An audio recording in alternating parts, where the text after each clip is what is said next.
به نام خدا. Unit 11 Part A Bad Losers. بازنده های bad. Bad losers. Losers در برابرش winners داریم. Winners double N هست. برنده ها. در Unit 11 Part A در قسمت grammar expressing movement رو داریم. بیان حرکت هست. عبارت‌های فعلی حرکتی، فعل‌های حرکتی رو می‌خوایم کار کنیم. در وکب با sports، کلماتی که مربوط به رشته‌های ورزشی هست، و expressing movement که یه سری حرکات ورزشی هست مثل ضربه زدن و غیره آشنا میشیم. و در pronunciation تلفظ کلماتی که مربوط به sports هست رو کار خواهیم کرد. در قسمت حبابی where did the ball go؟ توپ کجا رفت؟ It went over the bar. از بالای تیر رد شد. منظور تیر دروازه رد شد یا گذشت هست. Number 1 pronunciation and speaking. Sports. A. What sports can you see in the photos? What sports can we see in the photos? Number 1 is tennis. Number 2 is high jump. High jump, and you see the bar. He's jumping over the bar. Number 3, you see skiing. Skiing down the mountain or down the slope or ski slope. Number 4, you see basketball. Basketball, the ball and the basket. Ring and the basket. Number 5 shows cycling. Number 6 is handball. Number 7 is rugby. B. 455. Look at the sports in the list. How do you pronounce them in English? Listen and check and underline the stressed syllable. Do you know the names of any other sports in English? خب لیستی از ورزش ها رو در اینجا داریم. ببینیم چطور تلفظ میکنیم اونها رو و stressed syllableش رو هم باید underline بکنید و اگر اسم دیگه از ورزش ها رو هم بلد بودید میتونید به این لیست اضافه بکنید. اونهایی که استرس دارن رو با علامت به سمت بالا پایین نشون میدیم. آتو ریسینگ از دو قسمت اوتو و ریسینگ تشکیل شده. آتو ریسینگ. آتو ریسینگ. اتومبیل رانی. بیسبال. بیسبال. بسکتبال. باکسینگ که مسابقات مشتزنی هست. سایکلینگ دوچرخه سواری. گالف one syllable. Handball. Hockey. Rugby. Soccer. فوتبال در گویش امریکایی میشه soccer. همین فوتبال خودمون هست. Skiing. Tennis. Track and field. Track and field که مسابقه دو میدانی هست. Volleyball. windsurfing. خب به فایل صوتی هم حتما گوش کنید و بعد از اون تکرار بفرمایید. در قسمت note verbs with sports. Number 1, we use play for sports with a ball. For example, I play baseball at school. برای ورزش های توپی ما فعل play رو میاریم مثل baseball, football, soccer که امریکن هست, volleyball, handball. We play them. We use play for sports with a ball. Like I play baseball at school. در مدرسه بیسبال بازی میکنم. I play. Number 2, with sports ending in ing like cycling, skiing, windsurfing, etc. We usually use the verb. For example, I cycle on the weekend, or go plus sport. For example, I go cycling on the weekend. ورزش هایی که در انتها به ing ختم میشن مثل سایکلینگ، سکینگ، ویندسرفینگ و یا غیره معمولا ما میتونیم از فعلش استفاده بکنیم، یعنی سایکلینگ رو فعلش رو استخراج بکنیم و بگیم I cycle. I cycle on the weekend. Or go plus sport و یا اینکه فعل go رو بیاریم بعد به علاوه همون ورزش رو که ing داره اون رو بیان کنیم. مثلا بگیم I go cycling on the weekend. I go cycling on the I go windsurfing on the weekend. به این شکل. پس دو روش داریم. یکی اینکه از خود فعلش استفاده بکنیم، یعنی استخراجش بکنیم I windsurf, I ski, I cycle. و یا اینکه با فعل go و حالت ing اون رو بیان کنیم. I go skiing. Number 3, we use do for martial arts, yoga, Pilates, etc. For example, I do yoga twice a week. برای martial arts هنر هست. martial هم که رزمیه. martial arts هنرهای رزمی. برای ورزش های هنرهای رزمی ما از فعل دو استفاده میکنیم، مثل یوگا، پیلاتس و غیره. پیلاتس هم که میدونید یه نوع ورزشی هست که جدیداً اومده، ترکیبی هست از یوگا و دنس با استفاده از سری از تجهیزات که بدن رو قوی میکنه. So we say I do yoga twice a week. نمیگیم I play yoga. 2 بار در هفته من یوگا انجام میدم. So for martial arts like Aikido, Judo, Karate, etc. we use do. وبسایت مجموعه زبان ایرانیان. Part C. Ask and answer with a partner. Give and ask for as much information as you can. خب قسمت پایین رو میخوایم صحبت کنیم با دوستمون، یا اگر تنها هستید خودتون این کار رو حتما انجام بدید و به این سوالات پاسخ بدید. Sports. You love them or you hate them. ورزش ها. شما اونها رو دوست دارید، عاشقشون هستید یا متنفرید ازشون. Do you do exercise or play any sports? آیا ورزش میکنید یا هیچ رشته ورزشی رو بازی میکنید؟ Yes. What? Do you enjoy it? No. Why not? Okay. Yes. What do you play? For example, I play volleyball. Do you enjoy it? Yes or no. I enjoy it a lot. No, I don't enjoy it. Why not? For example, because I'm not interested in it. Okay. Did you used to exercise or play any sports? آیا قبلا ورزش میکردی یا هیچ کدوم از رشته‌های ورزشی رو انجام میدادی؟ Why did you stop? چرا ادامه ندادی؟ Why did you stop? چرا دیگه ادامه ندادی؟ You stop or quit. Q-U-I-T. For example, I used to do judo, but I stopped because of my backache. Which sports do you think are the most exciting to watch? فکر میکنید کدوم ورزش ها هیجان انگیزترین ورزش هایی هستن که آدم تماشاشون کنه؟ It's up to you. You can answer it. بستگی به خودتون داره. Which sports do you think are the most boring? کدوم ورزش ها فکر میکنید که boring ترینشون هستن، کسل کننده ترینشون هستن؟ This one is up to you too again. Are you or is anyone in your family a fan of a sports team? Which one? آیا شما یا کسی در خانواده‌تون a fan of a sports team هست، یعنی طرفدار شدید یک تیم ورزشی هست؟ Which one? For example, I am a fan of، حالا اسم یک تیم رو میگید. For example, Real Madrid. Do you or they watch their games? شما یا اونها از اعضای خانواده شما بازی هاشون رو نگاه میکنن؟ For example, the Real Madrid. Yes, we watch all the games. What is the most exciting sporting event you have ever seen?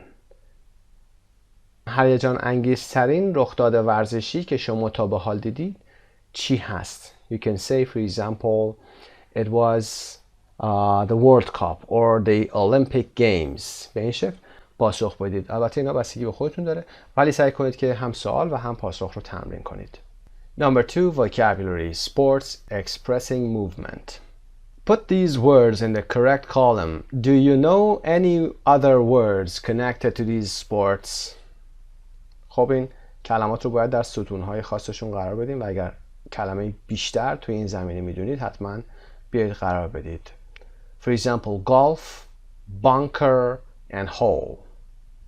bunker زمینی هست که شنزاره و توپ رو زدن مقداری سخت هست داخلش. hole هم اون حفره هست که توپ رو باید در آخر به اونجا بندازیم. خب stick و یا چیزهای دیگر رو که میتونید اضافه میکنید اینجا. soccer فوتبال خودمون هست. corner و penalty اینجا قرار میگیرن. corner که میدونید این قسمت در همین تصویر این کورنر هست، یعنی گوشه، شما از گوشه رد بشی کورنر میشه، توپتون رد بشه. پنالتی که اون جریمه هست که میذارن. تنیس match point and serve. match point آخرین امتیاز برای بردن مسابقه هست و serve هم که اون ضربه آغازین بازی در هر قسمت البته هست. serve. track and field دو میدانی هست. لین و لپ داره. لین اون خطهایی هست که دونده ها در اون میدوند و لپ دور هست، یعنی هر دور مسابقه لپ گفته میشه. first lap, second lap. Part B 456. Listen to the sports commentaries. What are the four sports? یک تفسیر برنامه ورزشی هست و باید در فایل صوتیش رو باید گوش بکنید. 4 رشته ورزشی رو داره صحبت میکنه و قسمت C هم listen again and complete the sentences with one word. Then match sentences 1 to 4 with pictures A to D. خب این دو قسمت رو باید با هم انجام بدیم. سعی کنید به فایل صوتی گوش کنید، بعد بیایید با همین کار رو انجام بدیم. Number 1 is picture B, golf. The ball has gone into the lake. توپ رفته داخل دریاچه. The ball has gone into the lake. into رو یه سره بنویسید. Number 2 is picture C, soccer. The ball has gone over the bar. توپ از روی تیر دروازه رفته، گذشته. Number 3 is picture A, track and field. Now they have to run around the track one more time. حالا اونها باید یک دور دیگه around the track بدوان. around the track. track هم همین لین ها هستن. Number 4, tennis. Picture D. That's a very hard return, but the ball has gone out. توپی رو زده نفر اول و نفر دوم توپ رو به شدت برمیگردونه. A very hard return داره. برگشت شدیدی میزنه. برگشتی شدیدی میزنه. But the ball has gone که present perfect، توپ رفته out، بیرون رفته. پس into, over, around و out پاسخ هامون هست. در متن همین commentaries چند کلمه هست. یکیش referee هست، R-E-F-E-R-E-E، داور هست. و کلمه miss در بازی فوتبال که از دست دادن هست یا بازی های دیگه. He's missed it یعنی توپ یا اون موقعیت رو از دست داده. goalkeeper دروازه‌بان هست و last lap و یا the bell for the last lap یعنی زنگ دور آخر. خب این نکات رو گفتم اشاره بکنم خدمتون که شاید براتون مشکل باشه کارتون رو آسون تر کنه. بریم صفحه بعد. grammar.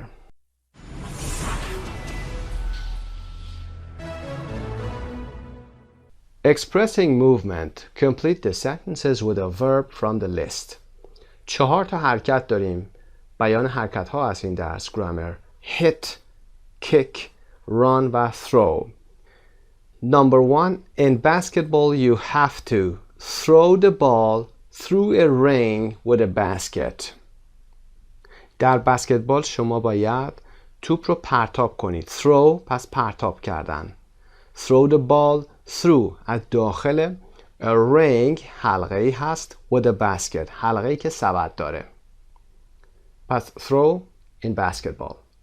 Number 2, in soccer you have to kick the ball into a goal. در فوتبال، همین فوتبال خودمون، باید توپ رو شوت کنید. kick با پا ضربه زدن. You have to kick. کیک نخونید. The ball into a goal. داخل دروازه. Into a goal. Number 3, in tennis you have to hit the ball over a net. ضربه زدن به توپ در تنیس. hit the ball over a net از روی نت باید بزنید بره. over از بالای چیزی. نت هم که اون تور وسط هست. Number 4, in an 800 meter race you have to run twice around the track. در یک مسابقه دوی 800 متر شما باید 2 بار دور اون مسیر بدویی. Part B. Look at the sentence below. Try to think of 3 different verbs you could put in the blank. For example, walked. ببینید که برای این حرکتی که این آقا انجام میده the man along the street until he got to the corner چه فعلهای موومنت یا حرکتی میتونید بیارید. along the street یعنی در طول خیابان تا اینکه میرسه به سر پیچ. You can use ran. The man ran along the street. مرد طول خیابان رو دوید. ran گذشته run هست. The man drove یعنی با ماشین رفت. drive drove. The man cycled گذشته cycle هست با قاعده. The man jogged به صورت نرم دوید مثل ورزش صبحگاهی. jogged double G میشه. J-O-G-G-E-D. Part C, page 146, Grammar Bank 11A. Learn more about expressing movement and practice it. خب به گرامر بانک مراجعه کنید. اون قسمت رو movement رو حتما بخونید و بعد برگردید بیاید این قسمت. Part D, look at the photos in one. Say what the people are doing. تصاویر one رو در صفحه 84 نگاهی بهش بندازید و بگید که هر نفر داره چه کاری انجام میده. So number 1, he's hitting the ball over the net. توپ رو داره از بالای تور میزنه بره. و number 2, he's jumping over the bar. از روی میله داره میپره. Over the bar. Number 3, he's skiing. For example, if it's a he's skiing down the mountain. داره به سمت پایین کوه میره با اسکی. Number 4, he's throwing the ball into the basket. He is throwing the ball, or you can say he has thrown the ball into the basket. And number 5, he is cycling around a track. Number 6, he is throwing the ball into the goal. And number 7, one player is pulling the other down. یکی از بازیکن‌ها داره اون یکی رو میکشه پایین. The other player is running toward the line or touch line که بازی راگبی هست و یه تاچ لاینی هست که اون خط آخر هست. بازیکن دیگه داره به سمت تاچ لاین میدوه. toward T-O-W-A-R-D یعنی به سمت چیزی رفتن. running toward دویدن به سمت line. Part 4, reading and speaking. A. When you play a sport or a game with family or friends, how do you react if you lose? Are you a good or bad loser? Are any of your family members or friends bad losers? وقتی ورزشی رو یا بازی رو با خانواده یا دوستان انجام میدید، اگر ببازید چطور واکنش نشون میدید؟ How do you react? act عمل هست. react واکنشش هست. عکس العمل هست. Are you a good or bad loser? آیا بازنده خوبی هستید یا بد هستید؟ از لحاظ اخلاقی. Are any of your family members or friends bad losers? آیا هیچ کدوم از اعضای خانواده شما یا دوستان شما bad loser هستن؟ Part B, read the text and answer with a name. متن رو بخونیم و بیاییم این سوالا رو بتونیم پاسخ بدیم. Which of the bad losers? کدوم یکی از بازنده های bad 1. Insulted the match official. insult یعنی بی احترامی کردن، توهین کردن. insulted تلفظش در زمانی که گذشته میشه. insulted. He insulted me. اون به من اهانت کرد. So insulted the match official مسئولین مسابقه رو مورد اهانت قرار داد. کدوم یکی از این bad loser ها؟ Number 2, did not want to do his job after the match. دیگه بعد از مسابقه نمیخواست اون کارشو انجام بده، شغلشو انجام بده. Number 3, became very emotional when he couldn't take part. وقتی نمیتونست شرکت کنه خیلی احساساتی شد، هیجانی شد و نمیتونست خودش رو کنترل کنه. وقتی ایموشنال میشید یا دست به گریه میزنید. Number 4, tried to hit somebody. تلاش کرد که کسی رو بزنه. یعنی کتک بزنه. Number 5. Said sorry after the event. بعد از اون رخ داد عذرخواهی کرد. Said sorry or apologized. خب بعد از خوندن متن میتونید به این سوالات پاسخ بدید. C. Read the text again and fill in the blanks with the prepositions in the list. یه سری preposition اینجا داریم، حروف اضافه down, in, out, out of, two times و past. اینها رو باید در جای خالی قرار بدیم. در قسمت دی هم که highlighted words هست مثل همیشه این کار رو هم انجام میدیم و ای هم که باید به این سوالات بتونید پاسخ بدید. In pairs answer the questions. Who do you think was the worst loser? وقتی که دارید متن رو میخونید اینها هم مد نظرتون باشه. Keep in mind to find the answers to these questions. فکر میکنید بدترین بازنده کی بود؟ Whose behavior do you think was understandable? فکر میکنید رفتار چه کسی understandable بود، قابل درک بود؟ Number 3. Do you know any famous sports people who are bad losers? آیا ورزشکارای معروفی رو میشناسید که bad loser بودن یا هستند؟ بریم سراغ متن. The hardest lesson to learn in sports is how to lose with dignity without blaming your defeat on the referees or refusing to shake hands with your opponent. Here are some famous moments when losing was just too hard. دشوارترین درس در ورزش اینه که چطوری با احترام یا با وقار ببازید بدون اینکه شکست خودتون رو به گردن داوران بندازید. To lose with dignity. Dignity یعنی احترام یا وقار. فعلش هم dignify هست یعنی احترام گذاشتن، بزرگ شمردن. To honor someone, to dignify someone. Dignify به جای تی اگر اف بذارید میشه فعلش. Without blaming یعنی تقصیر رو گردن کسی بندازید. Your defeat یعنی شکستتون. اینجا شکست شما هست. On the referees که referee جمع داور هست. Referee. Or refusing و یا امتناع کنید و یا اینکه از دست دادن به حریفتون امتناع کنید. Opponent حریفتون هست. Shake hands دست دادن. در اینجا چند لحظه مهم و معروف رو میاریم که باختن خیلی سخت بود.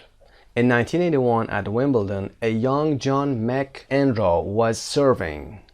The umpire said that his serve was out, but McEnroe thought it was in. He became furious and shouted, "You cannot be serious," at the umpire. He also called the umpire an incompetent fool.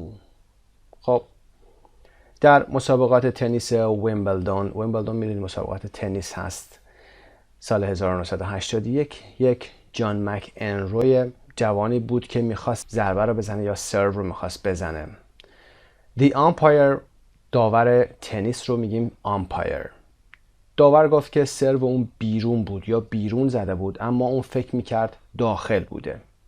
اون به شدت عصبانی شد. He became furious یعنی آتیشی بشید، عصبانی زیاد. He became furious, very angry. و بر سر داور فریاد کشید جدی نمیگی؟ اون همچنین داور رو یک احمق بی ارزه خوند یا خطاب کرد. An incompetent fool. Competent یعنی کسی که ارزه کاری رو داره، با کفایت هست. Incompetent منفیش میکنه. Fool هم که میدونید احمق هست. In the 2003 Track and Field World Championships, the 100-meter runner John Dumont was disqualified for a false start. Dumont lay down on the track and began to cry. 2 hours later, his coach told journalists, "He's still crying. We're making him drink water because he's becoming dehydrated." در مسابقات قهرمانی 2 میدانی جهانی سال 2003 جان دروموند دونده 100 متر به دلیل شروع قبل از شلیک a false start قبل از اینکه داور شلیک بکنه اسلحه‌ش رو که دونده ها بدون یه false start میزنه، شروع میکنه به حرکت. was disqualified اینم پسیو هست، از مسابقه محروم میشه. disqualified یعنی اون کفایتش رو از دست میده و محروم میشه. درمان روی زمین دراز کشید. lay down. روی زمین دراز کشید و شروع به گریه کرد.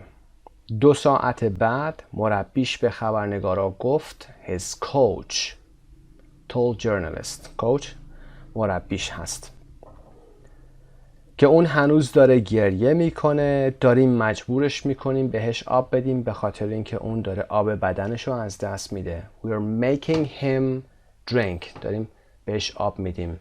water because he's becoming dehydrated. hydro آب هست و dehydrate یعنی آب رو از دست دادن. در درس قبلی هم دی رو کار کردیم، گفتیم چیزی رو خاصیتی رو از چیزی میگیره، توانایی چیزی رو میگیره. این دی وقتی که به اول چیزی اضافه میشه dehydrated. مثال بعدی In the 1982 German Grand Prix, Nelson Piquet was winning the race. He was trying to pass Eliseo Salazar, who was last in the race, but Salazar didn't let him go past him, and Piquet crashed into Salazar. Piquet jumped out of his car and started trying to hit and kick Salazar without much success. در مسابقات اتومبیل رانی گراند پری سال 1982 آلمان، نلسون پیکه داشت مسابقه رو برنده میشد. was winning the race که آتو ریسینگ بوده. اون داشت سعی میکرد که از الیزو سالازار که آخرین نفر مسابقه بود سبقت بگیره. trying to pass میخواست سبقت بگیره، اما سالازار اجازه نمیداد که اون ازش سبقت بگیره و پیکی با سالازار تصادف کرد. crashed into Salazar. پیکی از ماشینش بیرون پرید. jumped out of his car. از ماشینش بیرون پرید و شروع کرد به کتک زدن سالازار بدون هیچ موفقیتی. started trying to hit and kick یعنی با دست هیت میکنه، میزنه و با پاها کیک میکنه. The next one is South Korean soccer player An Jung-hwan scored the goal that sent Italy out of the 2002 World Cup when they beat them 2-1. But Jung-hwan also played for the Italian soccer club Perugia. After the match, the president of the club, Luciano Gucci, announced that the player's contract would not be renewed. That gentleman will never set foot in Perugia again, Gucci said. I have no intention of paying a salary to somebody who has ruined Italian soccer. Gucci later apologized, but An Jung-hwan left the club and never went back to an Italian club. An Jung-hwan فوتبالیست کره جنوبی گلی رو زد که با نتیجه 2-1 باعث شد ایتالیا از جام جهانی 2002 خارج بشه. Sent Italy out of the 2002. خارجش کرد. out of. The goal scored the goal. گلی رو کسب بکنید. اما جونگ‌هوان برای باشگاه فوتبال ایتالیا به نام پروجیا هم بازی می‌کرد. بعد از مسابقه مدیر باشگاه لوچیانو گوچی اعلام کرد که قرارداد این بازیکن تمدید نخواهد شد.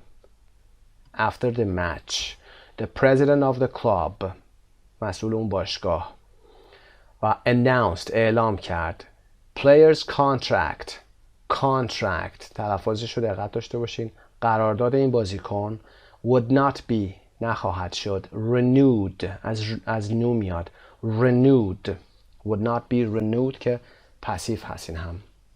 گوچی گفت این آقا هرگز پاشو دوباره توی باشگاه پروجیا نخواهد گذاشت. هیچ قصد ندارم به کسی که فوتبال ایتالیا رو نابود کرد دستمزد بدم. That gentleman will never set foot یعنی پا گذاشتن in Perugia again. گوچی گفت که intentionی نداره no intention قصد نیت of paying a salary که حقوق هست has ruined نابود کرد Italian soccer فوتبال ایتالیا رو. گوچی بعداً عذرخواهی کرد اما آن جونگ-هوان باشگاه رو ترک کرد و دیگه به هیچ باشگاه ایتالیا بر نگشت. Never went back to an Italian club. And the last one. When England won the Rugby World Cup in 2003 by beating Australia in the last minute of the match, the Australian Prime Minister, John Howard, was so angry that in the medal ceremony, he almost threw the medals at the English players. His behavior was described by a journalist as being like an unhappy 5-year-old at a birthday party who starts throwing toys around. وقتی انگلستان در سال 2003 جام جهانی راگبی رو با شکست دادن استرالیا در دقایق پایانی مسابقه از آن خودش کرد، جان هاورد نخست وزیر استرالیا اونقدر عصبانی بود که در مراسم مدال‌ها تقریباً مدال‌ها رو روی بازیکنان انگلستان پرت کرد. Beating شکست دادن by beating Australia in the last minute of the match. Prime Minister نخست وزیر was angry. Medals ceremony مراسم مدال‌ها he almost تقریباً threw گذشته throw هست the medals at. throw at که میکنی یعنی به طرف چیزی پرتاب میکنی.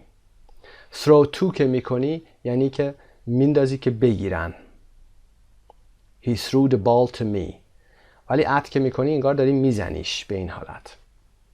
رفتار اون توسط یک خبرنگار اینگونه توصیف شد. His behavior was described توصیف شد by a journalist as being به این شکل انگار بوده مثل یک بچه 5 ساله ناراحت که در مهمانی تولد شروع به پرتاب اسباب بازی ها به اطراف میکنه. Okay, we have finished reading the text and now you can answer all the questions and now we go to part 5 writing. Talk to a partner. Do you think there is too much soccer on TV? Why or why not? خب ما رایتینگی داریم در قسمت رایتینگ حتما مراجعه بکنید اونجا آماده شده با دوستتون صحبت بکنید ببینید بگید که آیا فوتبال زیاد تو تلویزیون پخش میشه چرا نه اون قسمت رو حتما با هم میریم انجام میدیم و از امروز به بعد دیگه بهتر میتونید در مورد ورزش نظرتون رو هم بیان کنید. بعد در قسمت 6 که سانگ هست The Final Countdown به فایل صوتیش گوش کنید و لذت ببرید. موفق باشید. به نام خدا. Unit 11 Part B. موضوعاتی که در Unit 11 دنبال خواهیم کرد Grammar, Word Order of Phrasal Verbs هست. ترتیب واژگانی، فعل‌های عبارتی، واژگان هم به همین شکل و pronunciation هم linking هست. در قسمت حبابی What's the first thing you do when you wake up? وقتی که بیدار میشی اولین چیزی که انجام میدی چی هست؟ I turn on the radio. رادیو رو روشن میکنم. عنوان درس هم هست Are you a morning person? Morning person به کسی میگیم که فعالیت‌های اصلیشو هنگام صبح انجام میده. کارهای اصلیش در صبح هست و در برابرش evening person هم داریم که معمولا صبح ها میخوابه و کارش عصر هست و یا شب فعالیتش رو شروع میکنه و انجام میده. به عبارتی میتونیم برای morning person بگیم که is a person who is active during the morning and for an evening person you can say is a person who is active during the night or evening. Speaking and reading. A. Answer the questions with a partner. Number 1. What time do you wake up during the week? Do you wake up? Wake up means stop sleeping. There is a difference between waking up and getting up. تفاوتی وجود داره بین wake up و get up. مطمئنم میدونید. Wake up means stop sleeping. What time do you wake up during the week? During the week, I wake up at 6 every morning. Number 2, do you use an alarm clock to wake up? If not, what makes you wake up? I don't usually use an alarm clock to wake up. I use my mobile phone to wake me up. من معمولا از ساعت زنگی استفاده نمی کنم و معمولا از گوشیم استفاده می کنم تا منو بیدار کنه. Number 3, do you get up immediately after you wake up? آیا بلافاصله بعد از اینکه بیدار میشید بلند هم میشید؟ Do you get up means you leave your bed. رخت خوابتون رو ترک میکنید. For example, yes, I immediately get up after I wake up. و یا no, I don't usually get up after I wake up. I stay in bed, for example, for 5 or 10 minutes. Number 4, when you first get up, do you feel اول که پا میشید یا بلند میشید این احساسات رو دارید؟ You feel awful, a little sleepy, or awake and energetic. احساس خیلی بدی دارید. Very bad. A little sleepy. کمی خوابالود هستید. Sleepy. I'm sleepy for example. من خوابالودم. Awake. بیدار و energetic. پر از انرژی هستید. You can say when I get up or when I first get up I feel awake and energetic. وبسایت مجموعه زبان ایرانیان. Part B. Read an interview with Sarah Moore PhD. Match the questions and answers. خب در قسمت پایین ما یه سری سوالاتی داریم که با رنگ قرمز اومده و اینها رو باید در متن مصاحبهمون قرار بدیم. مصاحبه هم با خانم سارا مور پیش هست که در کانال 3 رادیو BBC کار میکنه و کارش این است که هر روز صبح زود برنامه زنده‌ای داشته باشه. Sarah Moore Pierce tells us what it's like to be an early morning radio show host on BBC Radio 3. سارا مور پیش به ما خواهد گفت که مجری برنامه رادیویی BBC Radio 3 در صبح زود هنگام بودن چه شکلی هست، چطوری هست. Early morning صبح زود radio show host مجری برنامه یا شو رادیویی در کانال یا اسم ایستگاهش هست BBC Radio 3 station میگیم. What time do you get up when you are doing the show? وقتی که برنامه شو دارید، اجرا دارید، چه زمانی از رخت خواب بلند میشید؟ I get up at 4:45 a.m. and leave the house at 5:20. من ساعت 4:45 صبح AM بلند میشم و خونه رو ساعت 5:20 ترک میکنم. I leave the house. Number 2. Do you use an alarm clock to wake up? آیا از ساعت زنگی استفاده میکنی که بیدار شی؟ Yes, I usually set my radio alarm to come on at 4:30 so that I can wake up slowly as I listen to the world news. I set my phone alarm for 4:45 and leave it on the other side of the room so I have to get up to turn it off. بله، معمولا من ساعت زنگی رادیوییم رو برای ساعت 4:30 تنظیم می کنم که روشن بشه to come on یعنی روشن بشه در ساعت 4:30 so that I can wake up slowly تا اینکه من بتونم به آرومی بیدار بشم در حالی که دارم به اخبار جهان گوش میکنم. Wake up slowly as I listen در حالی که دارم به اخبار جهان گوش میکنم. To the world news.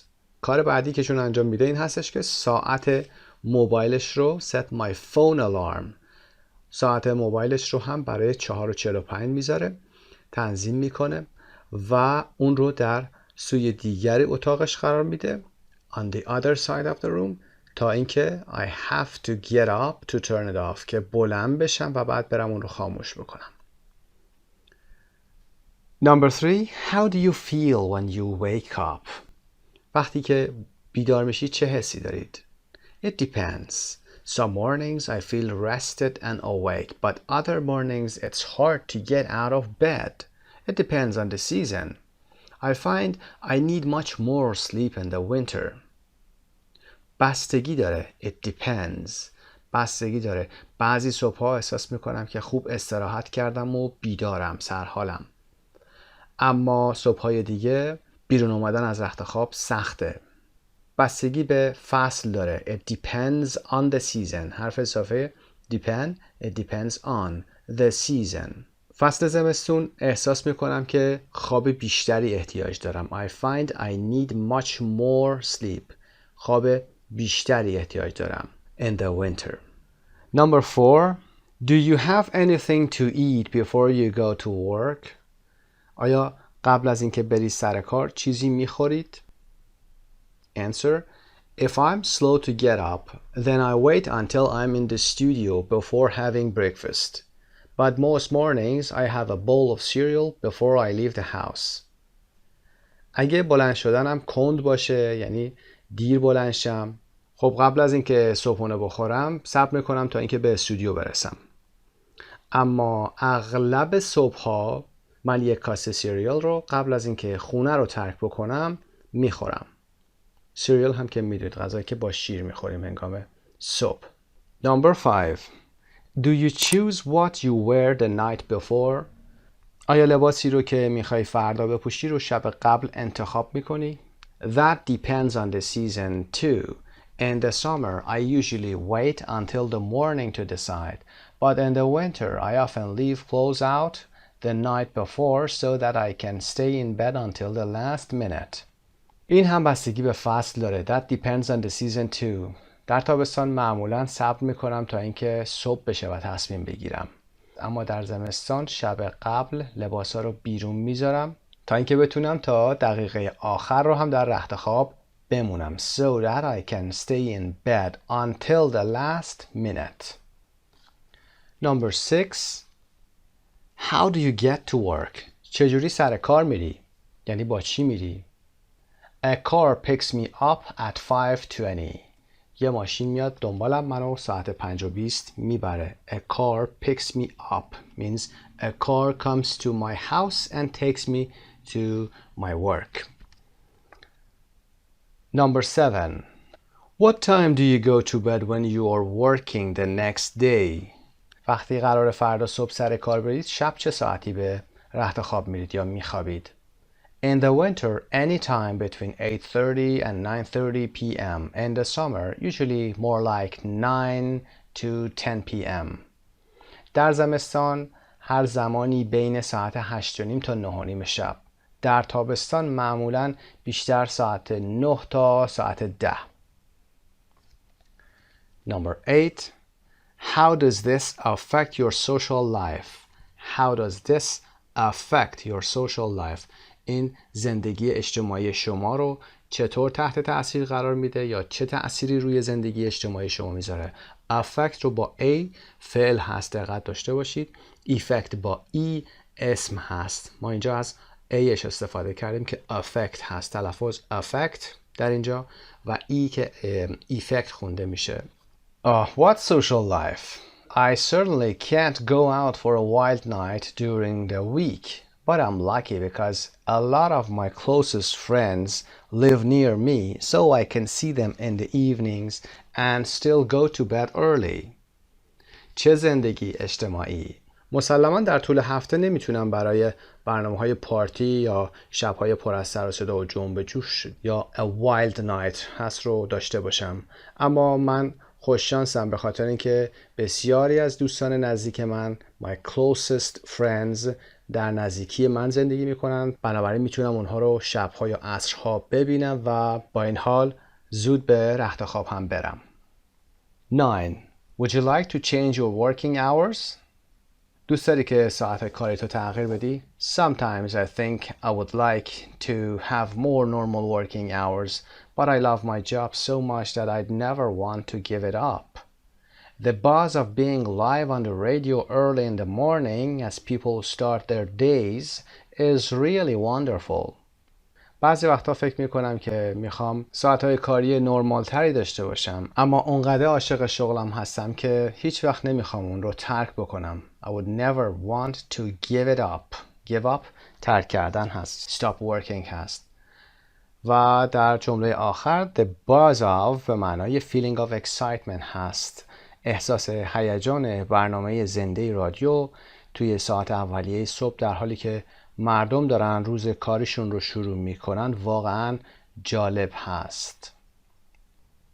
Part C. Cover the answers and look at the questions with a partner. Remember her answers. خب میتونید این کار رو انجام بدید. یکی دو بار این متن رو بخونید، بعد کلا به متن نگاه نکنید و به سوالات نگاه کنید و یادتون بیاد که چه چیزهایی گفته و اون وقت بیاید کار اسپیکینگ رو به جای این خانم بیاید انجام بدید. Part D. Answer the questions with a partner. با دوستتون به این سوالات پاسخ بدید. Would you like to work the same hours as the radio host? دوست دارید ساعت کارتون مثل همین مجری رادیویی باشه؟ Would you like to work the same hours؟ به همین تعداد ساعت هایی که داره یا همین فرم ساعت هایی که ایشون کار میکنه؟ Yes, I would. No, I wouldn't. Number 2. In general, are you a morning or evening person? به صورت کلی in general, are you a morning or evening person? آیا کسی هستید که صبح کارش رو انجام میده یا عصرها کار رو انجام میده؟ صبح کار هستید یا عصر کار هستید؟ بستگی داره حالا به خودتون.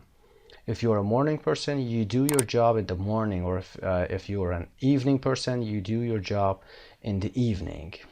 Part 2. Vocabulary. Phrasal verbs. فعل‌های عبارتی. A. Look at some sentences from the interview. Would the partner say what the highlighted phrases mean? چند جمله از متن آورده در این قسمت. به این جملات نگاه کنید و بگید این عبارت‌هایی که هایلایت شدن معنیش چی هست. I leave it on the other side of the room so I have to get up to turn it off. من این رو در اون سوی اتاق یا اون طرف اتاق قرار میدم تا اینکه بنابراین باید بلند شم. I have to get up تا اونو خاموش کنم. To turn it off. Get up, turn it off. اون رو خاموش کنم. A car picks me up at 5:20. یه ماشین میاد دنبالم یا منو میبره در ساعت 5:20. Picks me up. I love my job so much that I would never want to give it up. شغلمو اینقدر دوست دارم که هیچ وقت نمیخوام اون رو ترک کنم. To give it up. Phrasal verbs. Wake up, get up, turn on or off, give up, etc. are common phrasal verbs. Verbs with a preposition or adverb.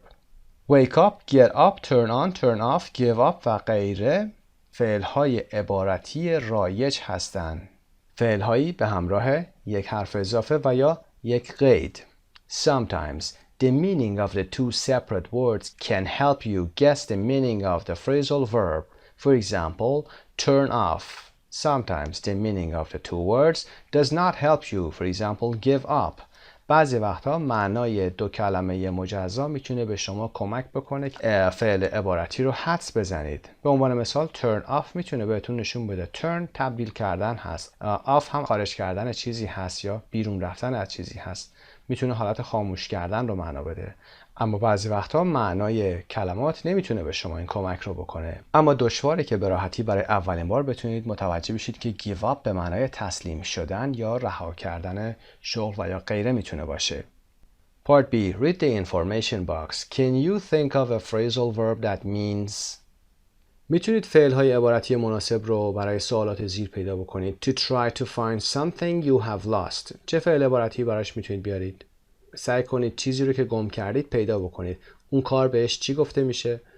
اگر بخواید با فعل عبارتی بگید. Look for. For example, I'm looking for my glasses. دنبال چیزی گشتن. Number 2, to put on clothes in a store to see if they are the right size. خب اگر در فروشگاه لباس بخواید لباساتون رو پروف کنید ببینید که آیا سایزش اندازتون هست یا نه. این فعل عبارتی که میخواید بگید چی هست؟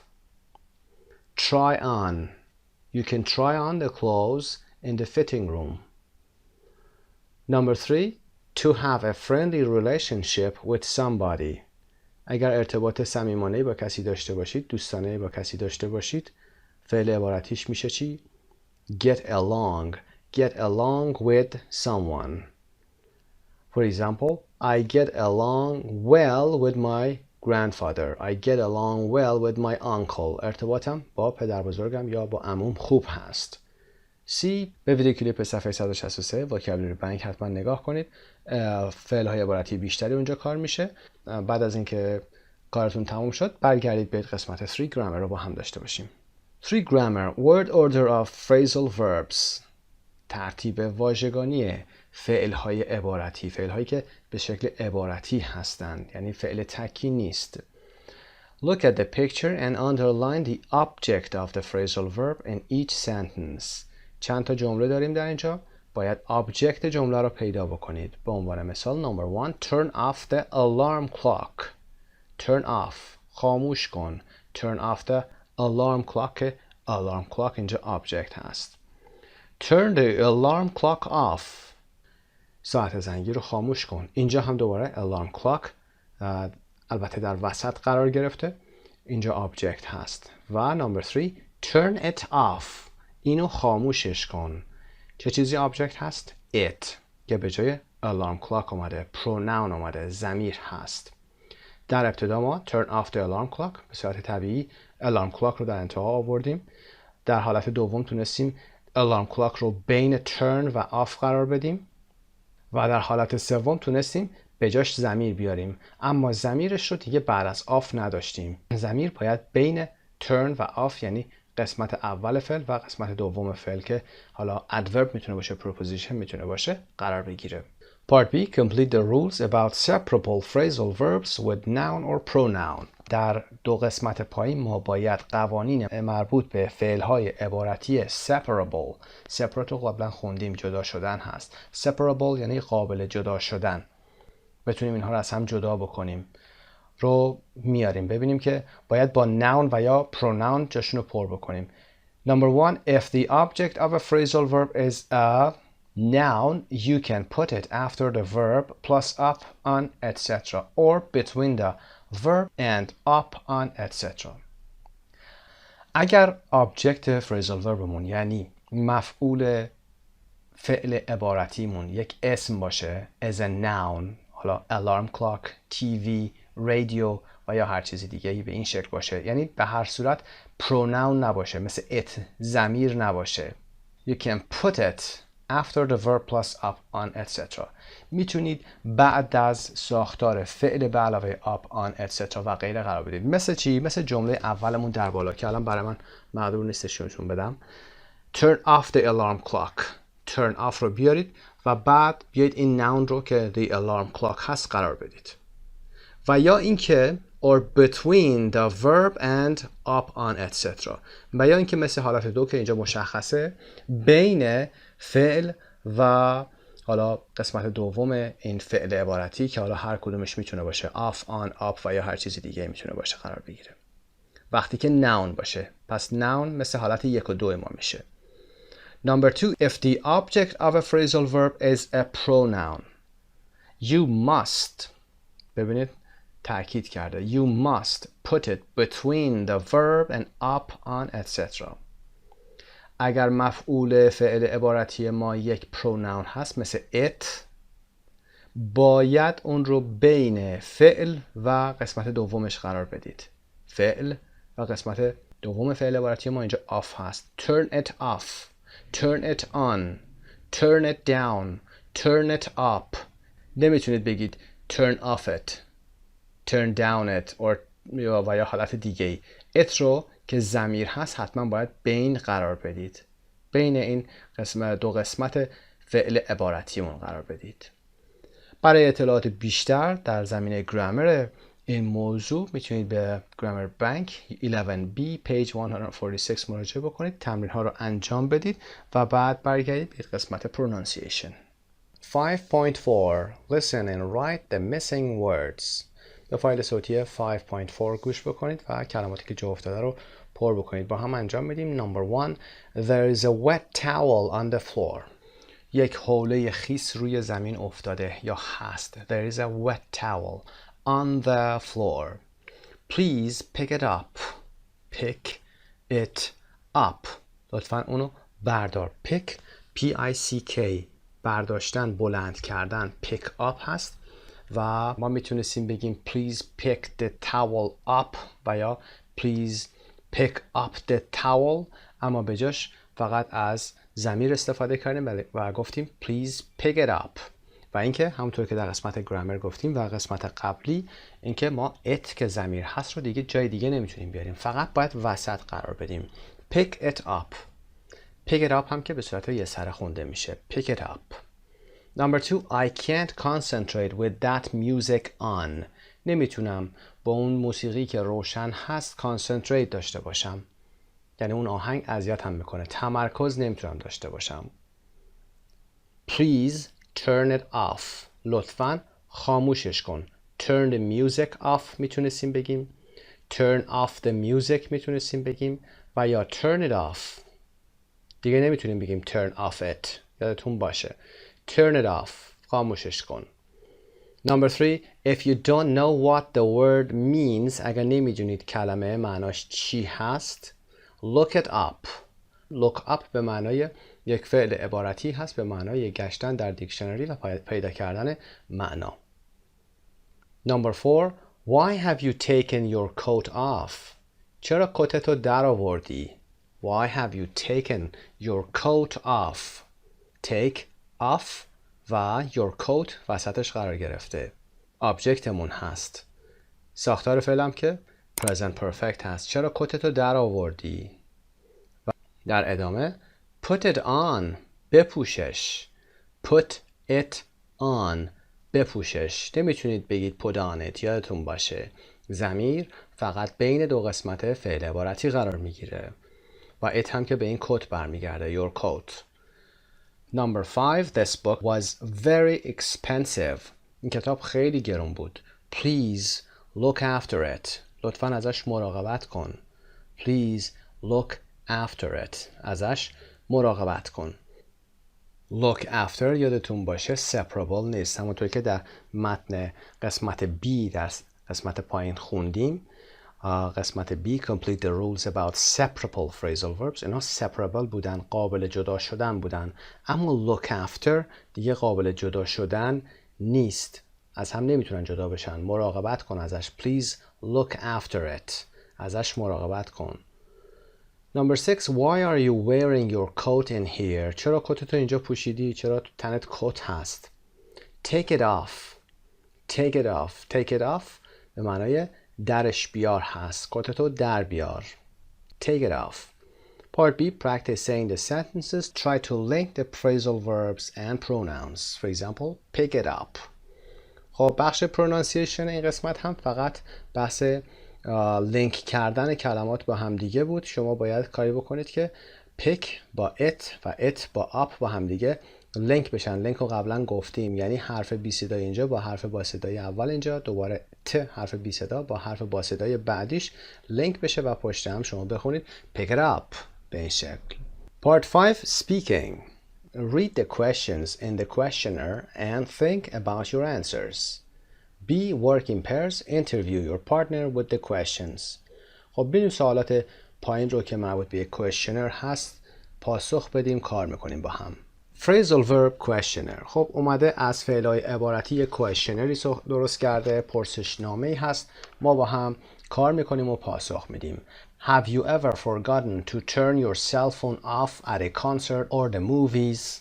آیا تا به حال فراموش کردید که موبایلتون رو در یک کنسرت یا سینما خاموش کنید؟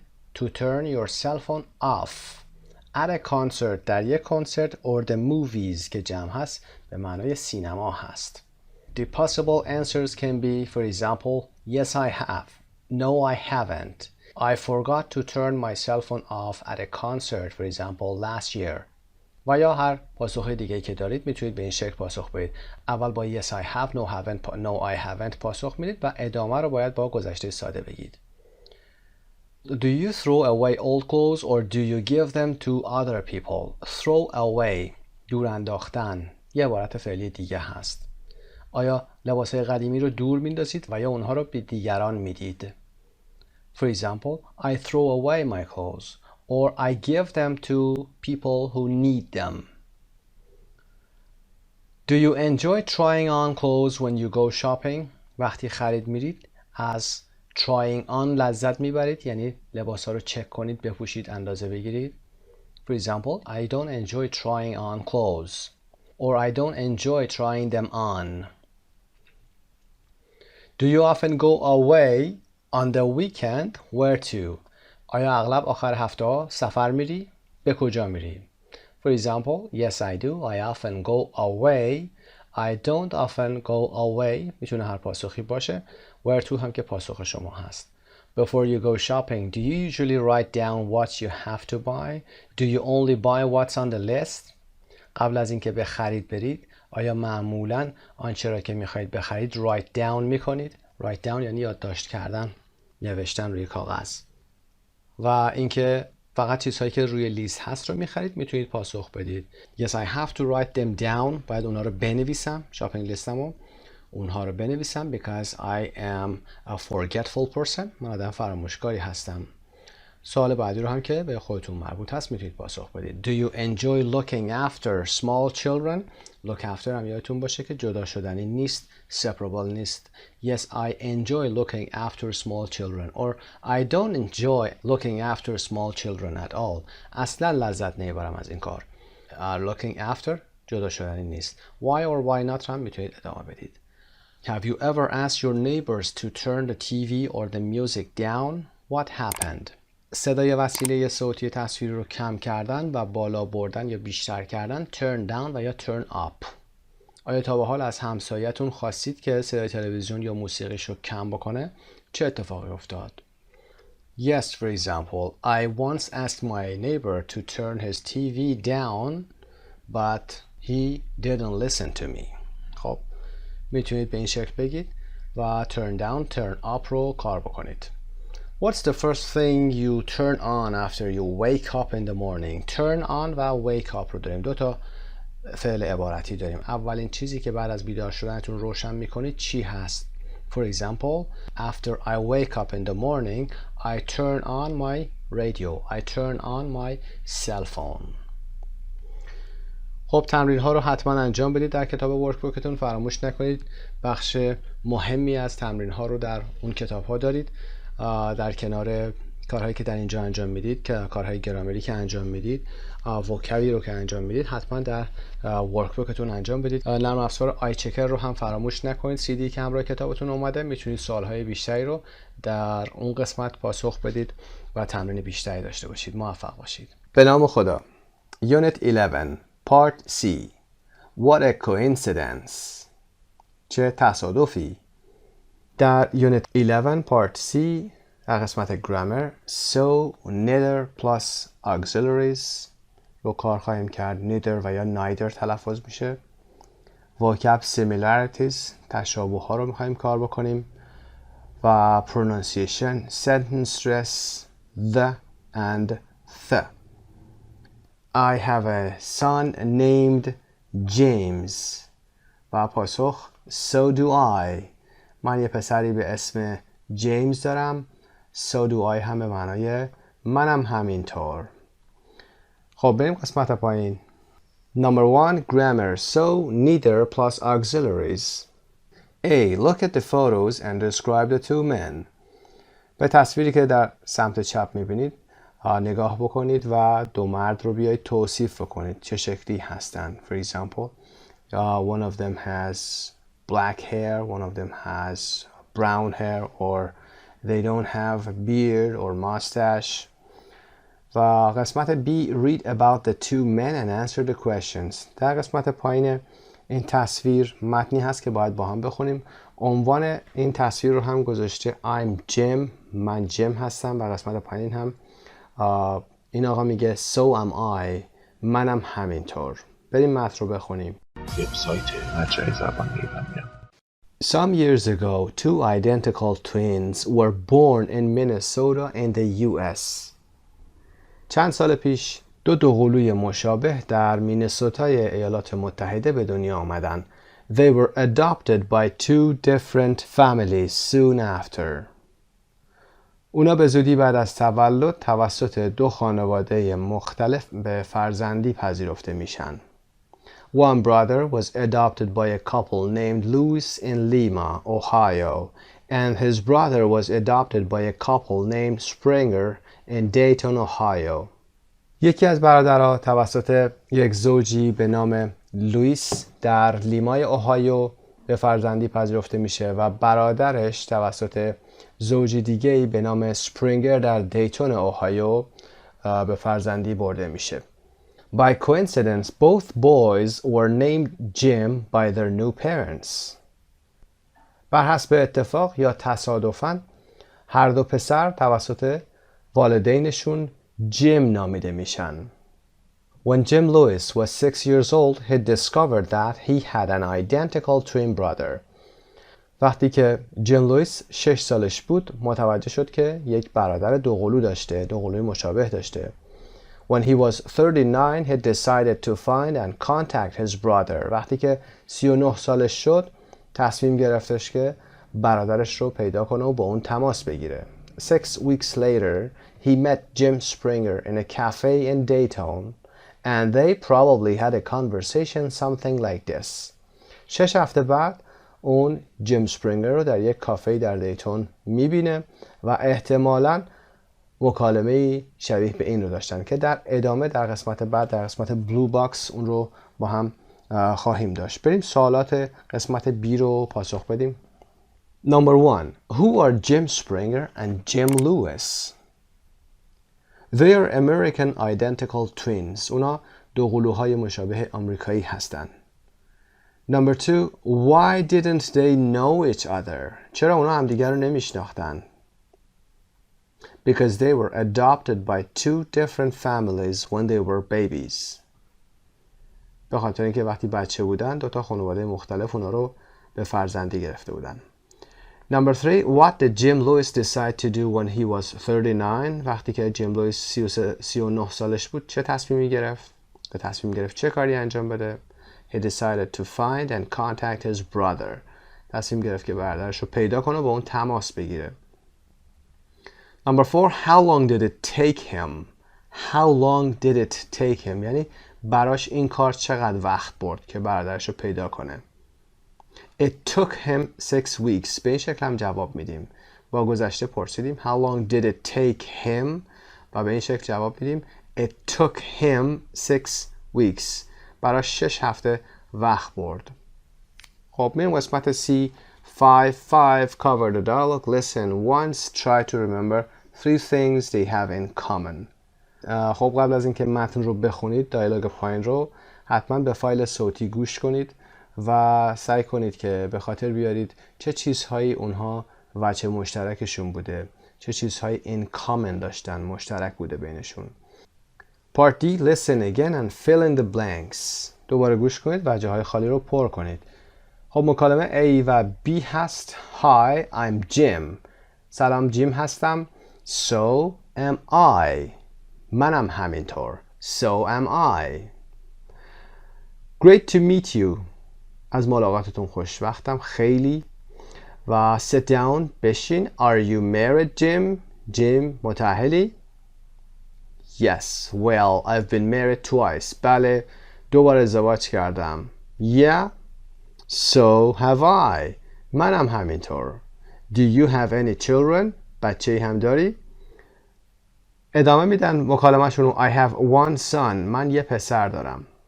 So do I. منم دارم. یا منم همچنین. So do I. What's his name? اسمش چیه؟ James Allen. That's amazing. My son's name is James Allen too. شگفت انگیزه. اسم پسر منم جیمز آلنه. Did you go to college, Jim? جیم به دانشگاه هم رفتی؟ No, I didn't. نه نرفتم. Neither did I. منم نرفتم. I was a terrible student. من دانش آموز خیلی بدی بودم. So was I. منم همینطور. Hey, this is my dog Toy.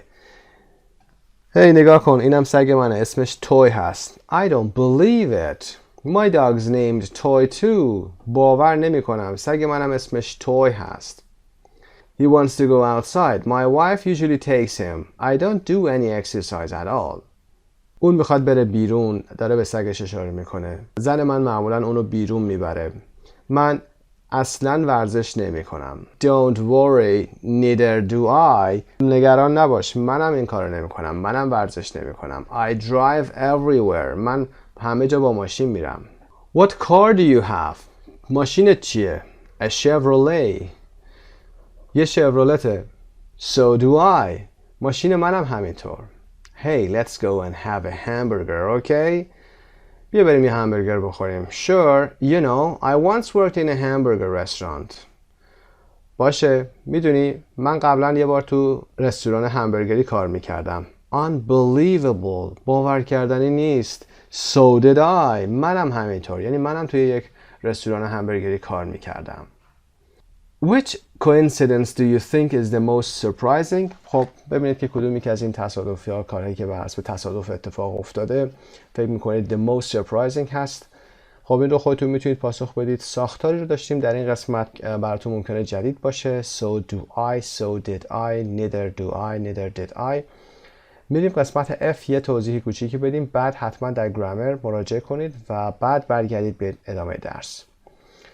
Look at the dialogue again, answer the questions with a partner که با همین رو انجام میدیم. Number 1. Find two phrases that the twins use when they have something positive in common. دو تا عبارتی رو نشون بدید یا بیان کنید که وقتی این دو قلوها چیزهای مشترک مثبتی دارن استفاده میکنن. خب میگیم با so این کار رو انجام میدن. وقتی که چیز مشترک مثبتی داشته باشن یا با هر کسی شما یک وجه مشترک مثبتی داشته باشید و میخواید بگید من هم همینطور، من هم به همین شکل انجام میدادم، من هم دارم، از so استفاده میکنید و حالا بسته به اون فعلی که نیاز هست، بسته به فعلی که نفر اول استفاده کرده، شما باید فعلای کمکی حالا am, have, do و غیره رو بیاری و I رو هم که خودتون هستید پشت سرش بیارید. در اینجا میگیم از so, am, have, do, etc. و I استفاده شده. When they have something negative in common، وقتی که چیز مشترکشون منفی هست، نظر منفی رو میخوان بگن برای خودشون، مثلا من هم نمی رفتم میخوان بگن، من هم نمی خوردم، من هم نداشتم، از neither استفاده میکنن. neither و یا neither هر دو تلفظ صحیح هست. neither did I, neither do I, neither have I و اینا بستگی داره که کدوم یک از این افعال شما بخواید استفاده بکنید. باید نگاه بکنید به اینکه سپیکر چی گفته و بعد فعل کمکی مناسب با اون رو بیارید. Why do you think the auxiliary verb چرا فعل‌های کمکی تغییر میکنن؟ به خاطر اینکه باید در ارتباط یا مناسب با زمان و نوع فعلی که گوینده اول استفاده کرده باشن. It changes to follow the tense or form used by the first speaker. یه مثال بزنیم. وقتی که جم اول میگه که I am Jim، جم دوم میگه so am I. I am Jim, so am I. من هم هستم.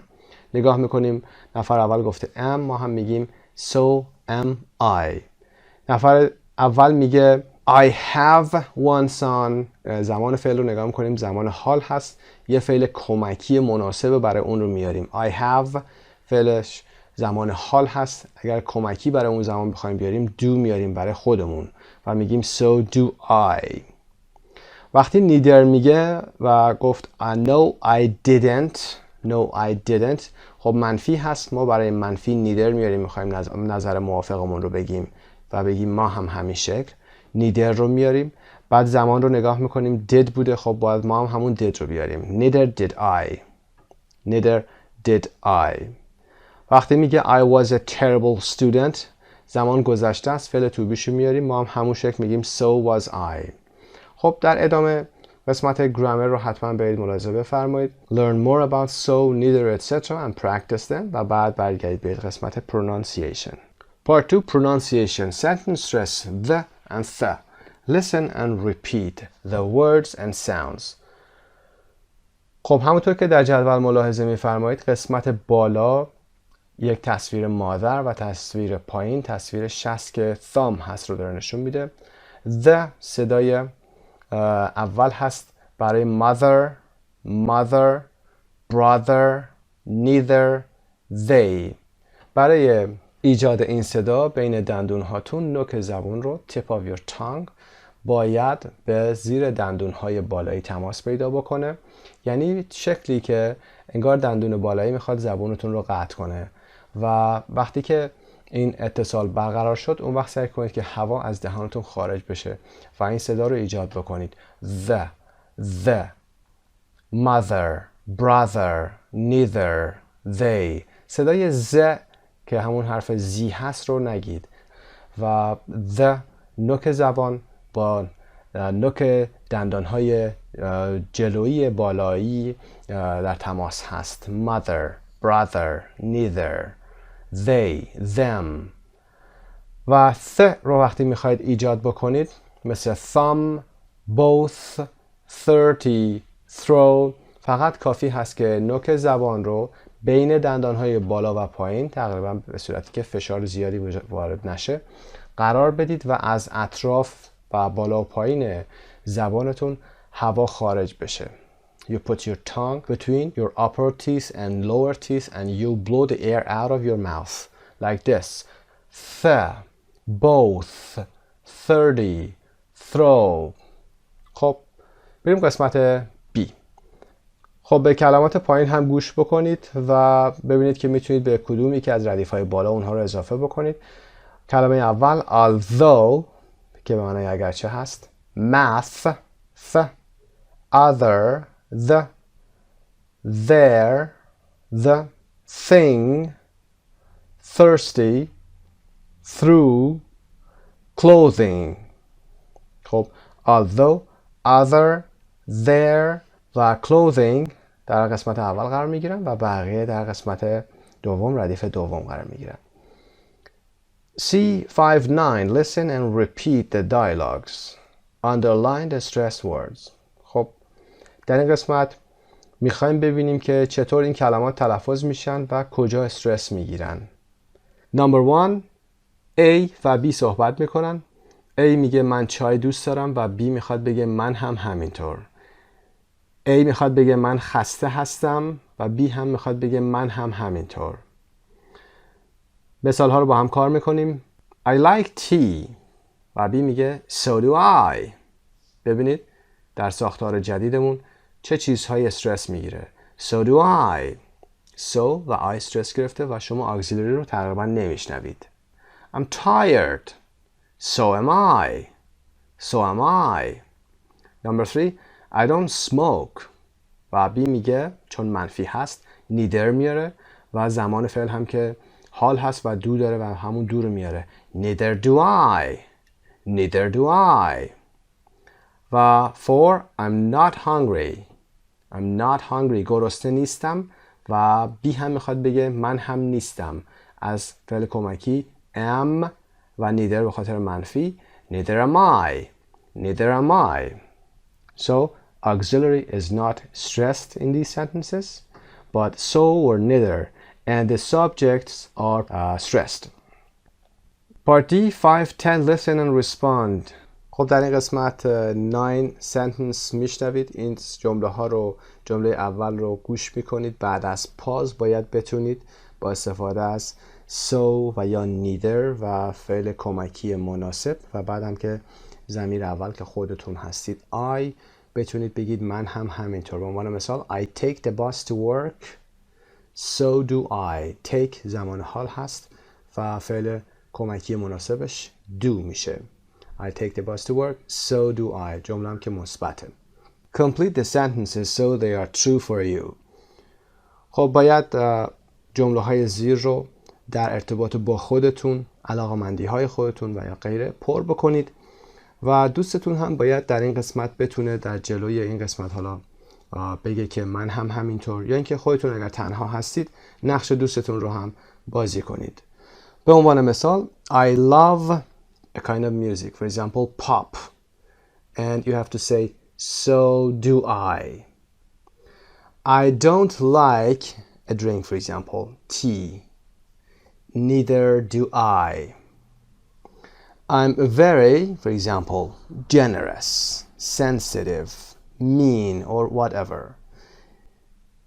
So am I. منم همچنین. I'm not very good at, for example, sport or activity. For example, yoga. I'm going to an activity after class. For example, I'm going to the gym after class. So am I. I have to, an obligation every day. I have to write an essay, for example. هر روز باید یک مقاله بنویسم. An obligation, یک التزامی هست، یک اجباری هست باید این کار انجام بدید. I have to. So do I. من هم به همین شکل.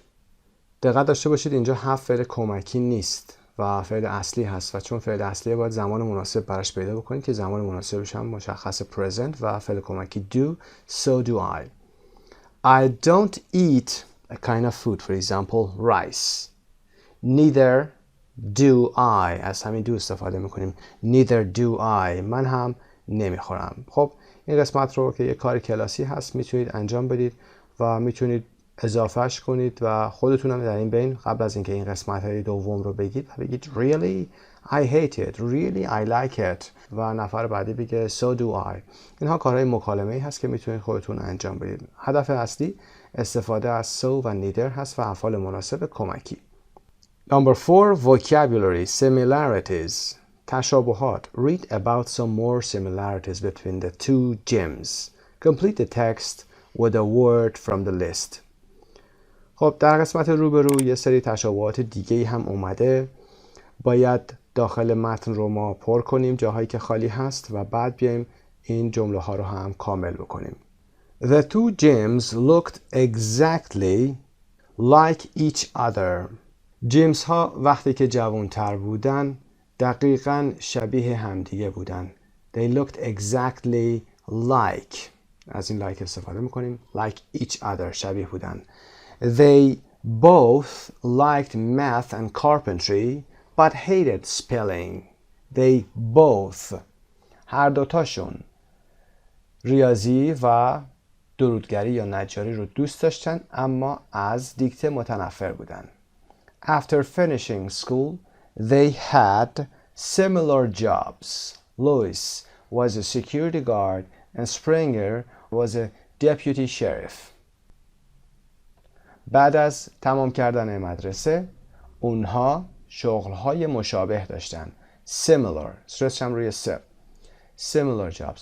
لوئیس security guard بود. یک مأمور نگهبان بود و اسپرینگر هم معاون کلانتر بود. Jim Lewis first married a woman named Linda and then a woman named Betty. Exactly the same names as Jim Springer's first and second wives. جیم لوئیس اول با خانومی یا زنی به نام لیندا ازدواج کرد و بعد با زنی به اسم بتی. دقیقاً همون اسمهایی که جیم سپرینگر در ازدواج اول و دومش داشته یا از همسران اول و دومش داشته. جیم سپرینگرز دقت داشته باشید اینجا آپوستروفی اس باید داشته باشیم. First and second wives. همسران دومش. Wife جمعش هم wives هست.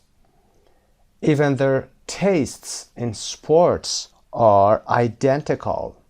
Identical. قسمت identical رو ببینید. then. Identical. استرس میگیره. Jim Springer likes baseball and so does Jim Lewis. حتی سلیقه هاشون در ورزش هم identical هست. مشابه هست. شبیه هم هست. are identical. جیم سپرینگر بیسبال رو دوست داره و جیم لوئیس هم همینطور. Jim Lewis doesn't like basketball and neither does Jim Springer. جیم لوئیس بسکتبال رو دوست نداره و جیم سپرینگر هم همینطور. Doesn't like در اینجا neither does. neither منفی و does هم به خاطر does اینجا ما به همین راحتی میاریمش و میگیم neither does Jim Springer. خب قسمت B complete the sentences about you and your family. Tell your partner. Number 1, I have the same color eyes as my, for example, brother. The same color eyes as. یک ساختار. I have the same color eyes. I have the same color hair as my brother. My sister. رنگ چشمای من و برادرم یا خواهرم یکی هست. I look like my, for example, father or my mother. من شبیه پدرم هستم یا مادرم هستم. Who do you look like? I look like my father, my brother, my mother. Number 3, my personality is similar to my mom's, for example, my father's. Personality یا شخصیت من شبیه پرسونالیتی مادرم هست، پدرم هست. اینجا هر کسی رو که خودتون میدونید میتونید قرار بدید. یادتون باشه آپوستروفی اس داشته باشه چون دارید در مورد پرسونالیتی این فرد دارید صحبت میکنید. To my father's personality. Number 4, my mom and I both like ice cream. My father and I both like ice cream. هر کی میتونه باشه. من و پدرم هر دوتا بستنی رو دوست داریم. یا هر چیز دیگه ای. donut for example. I like football and so does my sister. من فوتبال رو دوست دارم و خواهرم همینطور و یا برادرم هم همینطور. And so does my brother. I like so does. چون نفر سوم هست so does. I don't like for example tea and neither does my به عنوان مثال brother, father, wife. I don't like tea and neither does my نفر سوم هر کسی میتونه باشه. Facebook coincidence brings couple together. 5.11. Look at the photo of a couple and listen to a news story about them. What is the coincidence? خب به فایل صوتی 5.11 گوش کنید ببینید که چه چیزی بر حسب تصادف یک شکل هست و موضوع اصلی چی هست. The answer is they have the same first name and last name. اسم کوچیکشون و نام خانوادگیشون بر حسب تصادف یکی هست. این آقا و خانم هر دوتاشون.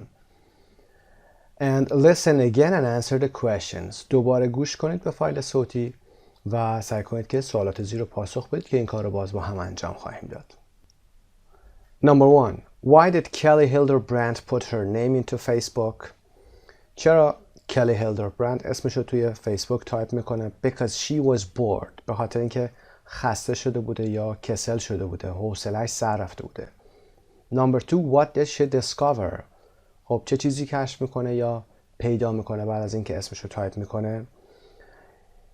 That a man had exactly the same first name and last name as her. متوجه شد که آقایی هم وجود داره که اسم کوچیک و اسم خانوادگیش مثل خودش هست. اون هم کلی برند هست. What did she do next? Number 3. اون چی کار کرد؟ She sent him a message. اون براش یه پیام فرستاد. Number 4. What other things do they have in common? وجه مشترک های دیگه اونها چی هست؟ They both love the beach and cooking. هر دوتاشون هم عاشق ساحل هستن و عاشق آشپزی.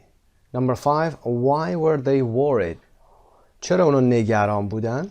Because they thought they might be related. اونا فکر کردن که ممکنه که فامیل باشن یا از بستگان همدیگه باشن. Number 6.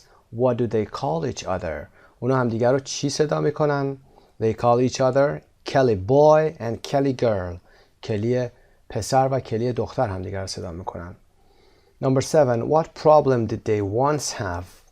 یه مشکلشون چی بوده یا یک بار که مشکل داشتن اون مشکلشون چی بوده؟ A travel agent nearly canceled a ticket. یه آژانس مسافرتی به خاطر شباهت اسمیشون یه بلیط رو تقریبا کنسل کرده بود یا نزدیک بود کنسل کنه. Number 8. What are they definitely not going to do? اونا قطعا چه کاری رو قرار نیست که انجام بدن؟ They are not going to name their children Kelly. اونا قرار نیست که اسم بچه هاشون رو کلی بذارن. خب part C. Have you ever put your name into Google or Facebook? Did you discover anything interesting? میتونید توضیح بدید که چه اتفاقی براتون افتاد. خب این قسمت یونت 11 part C به پایان میرسه. براتون آرزوی موفقیت و سلامتی روزافزون دارم. به نام خدا. Practical English. Time to go home. Episode 6. Episode 6 آخرین قسمت موضوع راب و جنی هست در کتاب امریکن انگلیش فایل 2 و در این قسمت we're going to learn how to call someone and say who we are and who we want to talk to and how to leave a message for someone or respond to news, good news or bad news. در این قسمت یاد میگیریم که چطور به کسی زنگ بزنیم، خودمون رو معرفی بکنیم و اینکه با کی میخوایم صحبت بکنیم، چطوری پیام میذاریم و اینکه چطوری به خبرهای خوب و بد پاسخ بدیم یا واکنش نشون بدیم. Part 1. Rob and Jenny talk about the future. راب و جنی در مورد آینده صحبت میکنن. Part A. Watch or listen to Rob and Jenny. Mark the sentences true or false. خب این قسمت رو با هم تماشا میکنیم. فیلم ویدیویی راب و جنی هست که در مورد آینده صحبت میکنن. روز آخر راب هست در نیویورک. بریم فایل ویدیویی رو ببینیم و بعد بیایم که به سوالات پاسخ بدیم.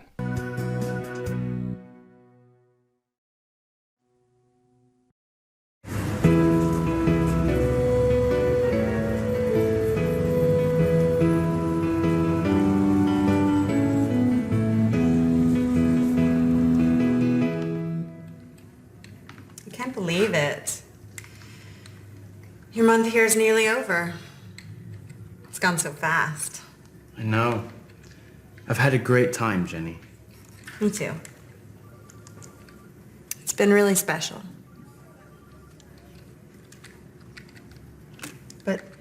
But what? It won't be the same when you're in London and I'm here.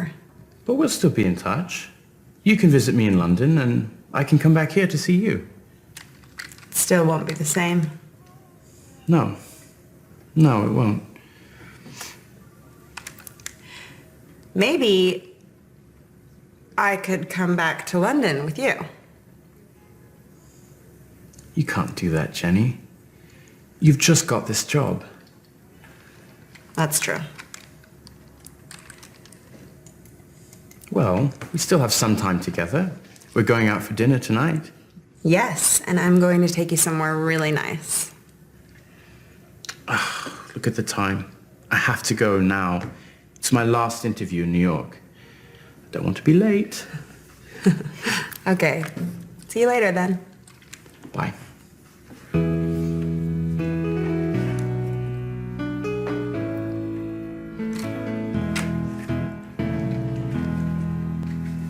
Jenny, is Rob here? Oh, you just missed him, Barbara. I really need to talk to him. I'll try him on his cell phone.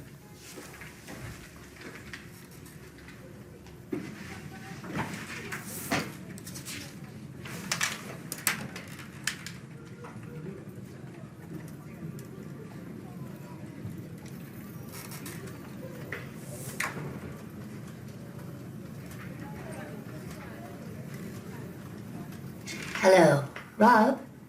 It's Barbara. Can you give me a call? There's something I'd like to talk about.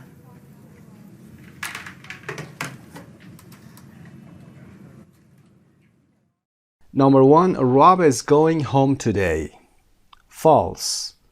Rob is going home soon. Rob به زودی میره خونه یا برمیگرده به کشورش. Number 2. He says it will be difficult to stay in touch. False. He says Jenny can visit London and he can come back to New York. Stay in touch یعنی تماس با هم داشتن، ارتباط داشتن، در تماس بودن. Number 3. Jenny suggests that she could go to London. جنی پیشنهاد میکنه که اون میتونه بره به لندن، بره پیش Rob. True. Number 4. Rob thinks it's a good idea. Rob فکر میکنه این ایده خوبیه. False. He doesn't think it's a good idea. اون فکر نمیکنه که ایده خوبی باشه. Number 5. They're going to a restaurant tonight. اونا امشب میخوان برن به یه رستوران. They are going to. قصد رو نشون میده. They're going to a restaurant tonight. True. Number 6. Barbara wants to talk to Jenny. باربارا میخواد با جنی صحبت کنه. False. Barbara wants to talk to Rob. بریم یه قسمت نوت رو هم ببینیم. American and British English. You just missed him. American English. You've just missed him. British English. خب ساختار رو میبینید. You just missed him گذشته ساده هست و you've just missed him present perfect هست. آمریکایی‌ها تمایل دارن که بیشتر گذشته ساده صحبت کنن و بریتیش تمایل داره که به صورت present perfect صحبت بکنه و just, yet و غیره رو تو امریکن شما میتونید با گذشته ساده هم ببینید. و این جمله هم به این معنا هست همین الان یا چند لحظه پیش اون رفت، یا دنبال کسی که میگردید you just missed him، اون همین الان رفت. به این شکل You just missed him American هست و You've just missed him British English هست. وقتی که باربارا وارد میشه تا با راب صحبت بکنه میبینه که راب نیست و جنی میگه You just missed him. اون همین الان از اینجا رفت. و سل و یا سل فون American English هست و موبایل و یا موبایل فون British English هست. Cell or cell phone, mobile or mobile phone. Part B, watch or listen. Again, say why the F sentences are false. که این کار رو با هم انجام بدیم. میریم قسمت 2. Part A, 5.13. Cover the dialogue and watch or listen. Answer the questions. خب به دیالوگ نگاه نکنید و ببینید که چه اتفاقی میفته. این فایل صوتی رو گوش کنید یا فایل تصویریش رو تماشا کنید. وبسایت مجموعه زبان ایرانیان.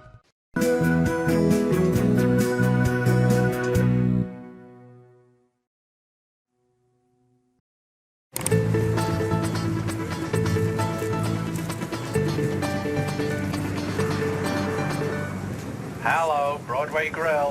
Oh, sorry, I have the wrong number.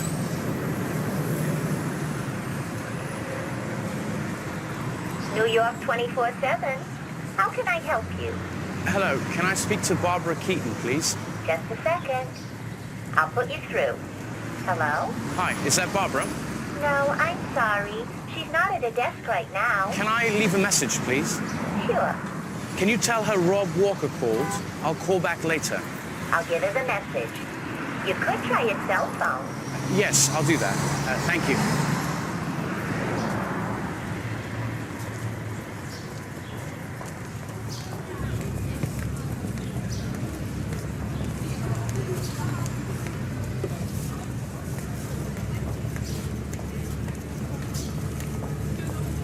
I'm sorry, I can't take your call at the moment.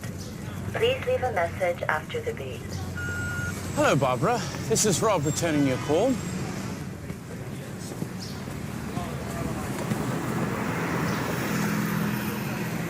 New York 24/7.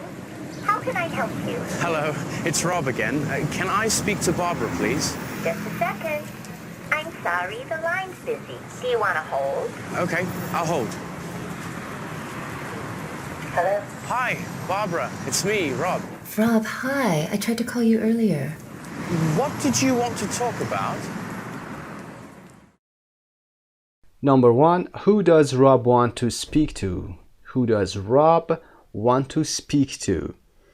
He wants to speak to Barbara. اون میخواد با باربارا صحبت کنه. Number 2. How many times does he have to call? چند بار باید زنگ بزنه؟ He has to call 3 times. 3 بار مجبور میشه که زنگ بزنه، تماس بگیره تا موفق بشه. He has to call 3 times.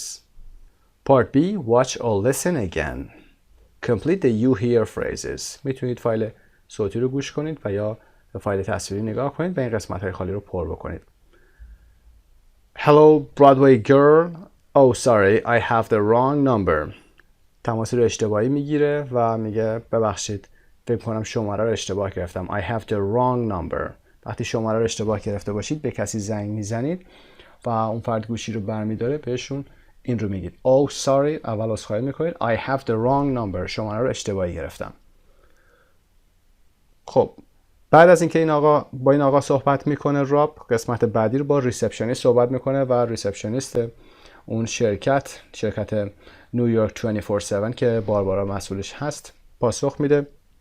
نیویورک 24/7 How can I help you? چطور میتونم کمکتون کنم؟ Hello, can I speak to Barbara Keaton please? سلام، میتونم با باربارا کیتن صحبت بکنم لطفاً؟ Just a second. چند لحظه. I'll put you through. الان شما رو وصل خواهم کرد. I'll put you through که به صورت THROUGH هم سپلش هست، یعنی که شما رو الان وصل میکنم بهشون یا به اون خطش وصل میکنم. Just a second. I'll put you through. Hello. Hi, is that Barbara? باربارا هستید شما؟ No, I'm sorry. She's not at her desk right now. نه متاسفم. او الان پشت میزش نیست. میخوایم بگیم پشت میزش نیست، میگیم she's not at her desk. Right now یعنی الان. Can I leave a message please? میتونم یه پیام براشون بذارم؟ Sure. یه please هم میگیم چون میخوایم به اون فرد زحمت بدیم که پیامی رو بگیره. Sure. خواهش میکنم یا مطمئناً بفرمایید. Can you tell her Rob Walker called? I'll call back later. میشه بهش بگید که راب واکر زنگ زد؟ من بعداً بهش زنگ میزنم. I'll give her the message. You could try her cell phone. من پیامو بهش میدم. شما میتونی به موبایلش زنگ بزنی. Yes, I'll do that. Thank you. بله این کار رو انجام میدم. متشکرم. I will do that. وقتی تصمیم لحظه میگیرید دیگه باید با will بگید این موضوع رو. I will do that. الان زنگ میزنم. I will. I'm sorry I can't take your call at the moment. Please leave a message after the beep. پیامگیر باربارا این رو میگه و میگه متاسفم الان نمیتونم به تماستون پاسخ بدم. I can't take your call at the moment. Take your call یعنی که تماستون رو پاسخ بدم، گوشی رو بردارم. Please leave a message. لطفاً یه پیام بذارید after the beep که بعد از صدای بیپ هست. Hello Barbara, this is Rob returning your call. سلام باربارا، به تماست پاسخ دادم، یعنی دارم زنگی که زده بودی رو دارم جواب میدم. پاسخ زنگت رو دادم. نیویورک 24/7 میگه Can I help you؟ میتونم کمکتون کنم؟ راب اینجا میگه Hello, it's Rob again. Can I speak to Barbara please? Just a second. I'm sorry. The line's busy. Do you want to hold? متاسفم. خط اشغال هست. میخواید پشت خط بمونید؟ Do you want to hold? Okay, I'll hold. باشه. پشت خط میمونم. Hello. Hi Barbara. It's me, Rob. Rob, hi. I tried to call you earlier. What did you want to talk about? اینجا باربارا میگه که سلام راب. سعی کردم که چند وقت پیش بهت زنگ بزنم یا پیش از این بهت زنگ بزنم و راب میگه که در مورد چی میخواستید صحبت بکنید. خب قسمت C514 Watch or listen and repeat the you say phrases. قسمت تکرار رو ویدیوشو حتما نگاه بکنید. بعد از هر پازی شما تکرار بکنید. سعی کنید که به نوشته ها نگاه نکنید. اگر نیاز داشتید به نوشته ها نگاه کنید و تکرار کنید. Part D practice a dialogue with a partner. حتما این مکالمات رو با دوستتون تمرین داشته باشید و در این قسمت هم که مکالمه رو با هم انجام میدید و رول پلی میکنید و نقشتون رو دوباره عوض میکنید. در قسمت آخر in Central Park again دوباره توی سنترال پارک. یادتون میاد که دفعه قبل یک قراری با هم داشتن. این بار دوم in Central Park again در سنترال پارک که پارک معروف در نیویورک هست. 5:15 Watch or listen to Rob and Jenny. Is it a happy ending or a sad ending? خب انتظار میره که یک sad ending باشه، اما بعد از تماشای ویدیو با هم به این سوال پاسخ میدیم و سوالات پایین هم همینطور.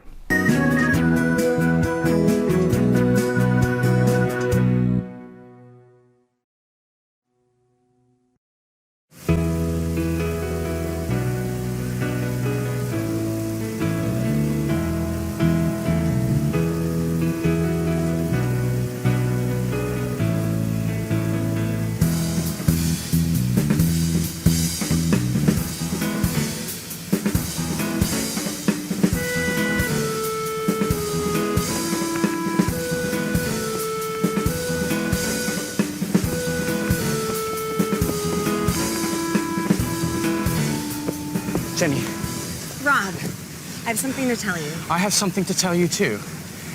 You go first. Well, I thought again about moving to London. But you don't need to move to London. What? Barbara called me earlier. What about? She offered me a job here in New York. What? Oh, that's great news. You don't seem very pleased. I am. I mean, it's great. It's just that What? I sent Barbara an email this morning. And? I told her I was quitting.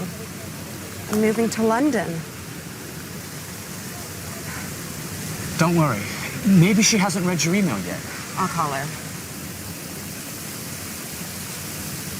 Hello, Berkey. Barbara, it's Jenny. Oh, hi, Jenny. Have you read your emails recently? There's one from me. Yes, I can see it. I haven't opened it yet. Don't open it. Delete it. Please, just delete it. I'll explain later. Okay, it's gone. Is everything all right, Jenny? Yes, thanks. Never better.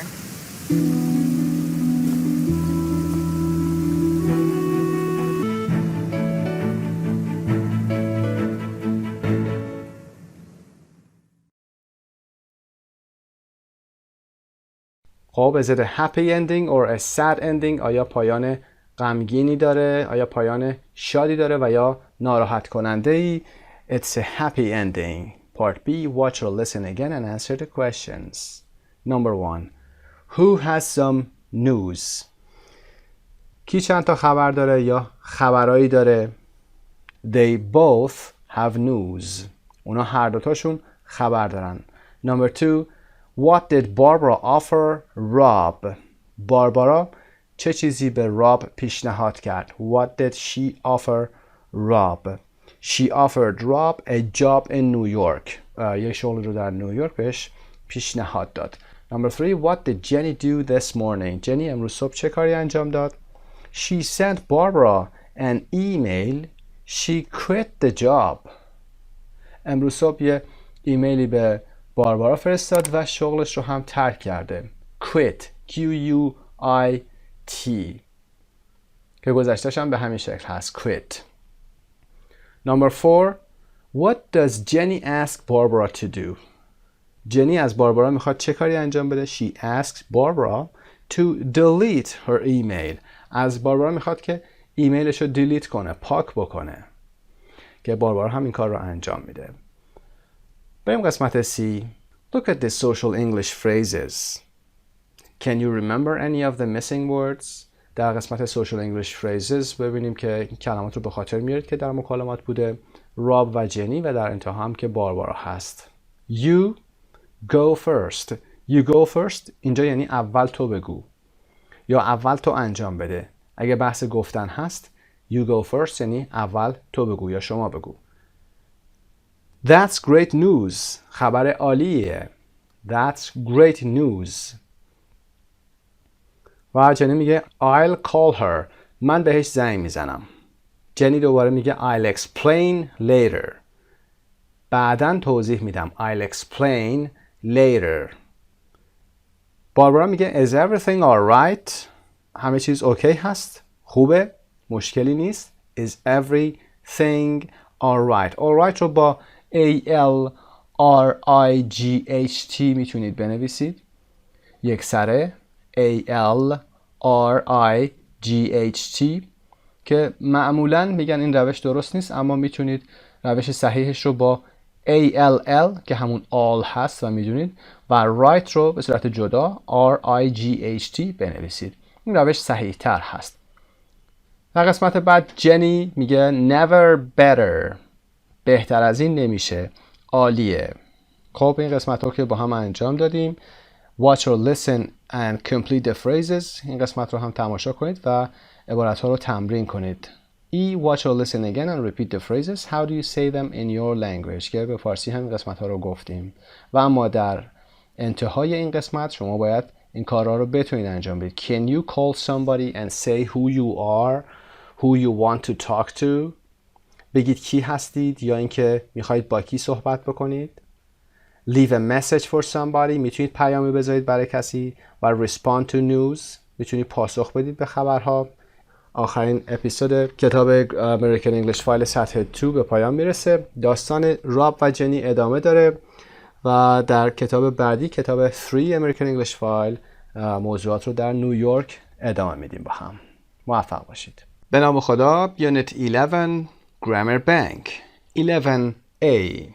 قسمت 11A در مورد expressing movement هست. بیان حرکت ها هست، فعل هایی که حرکت رو نشون میدن. The man went up the steps and into the church. مرد از پله ها بالا رفت و وارد کلیسا شد. He drove out of the garage and along the street. اون با ماشین از گاراژ بیرون اومد. Drove گذشته drive. Out of the garage بیرون اومده و along the street. Along یعنی در طول مسیر خیابانی رو رفتن. Along the street. و مثال بعد I ran over the bridge and across the park.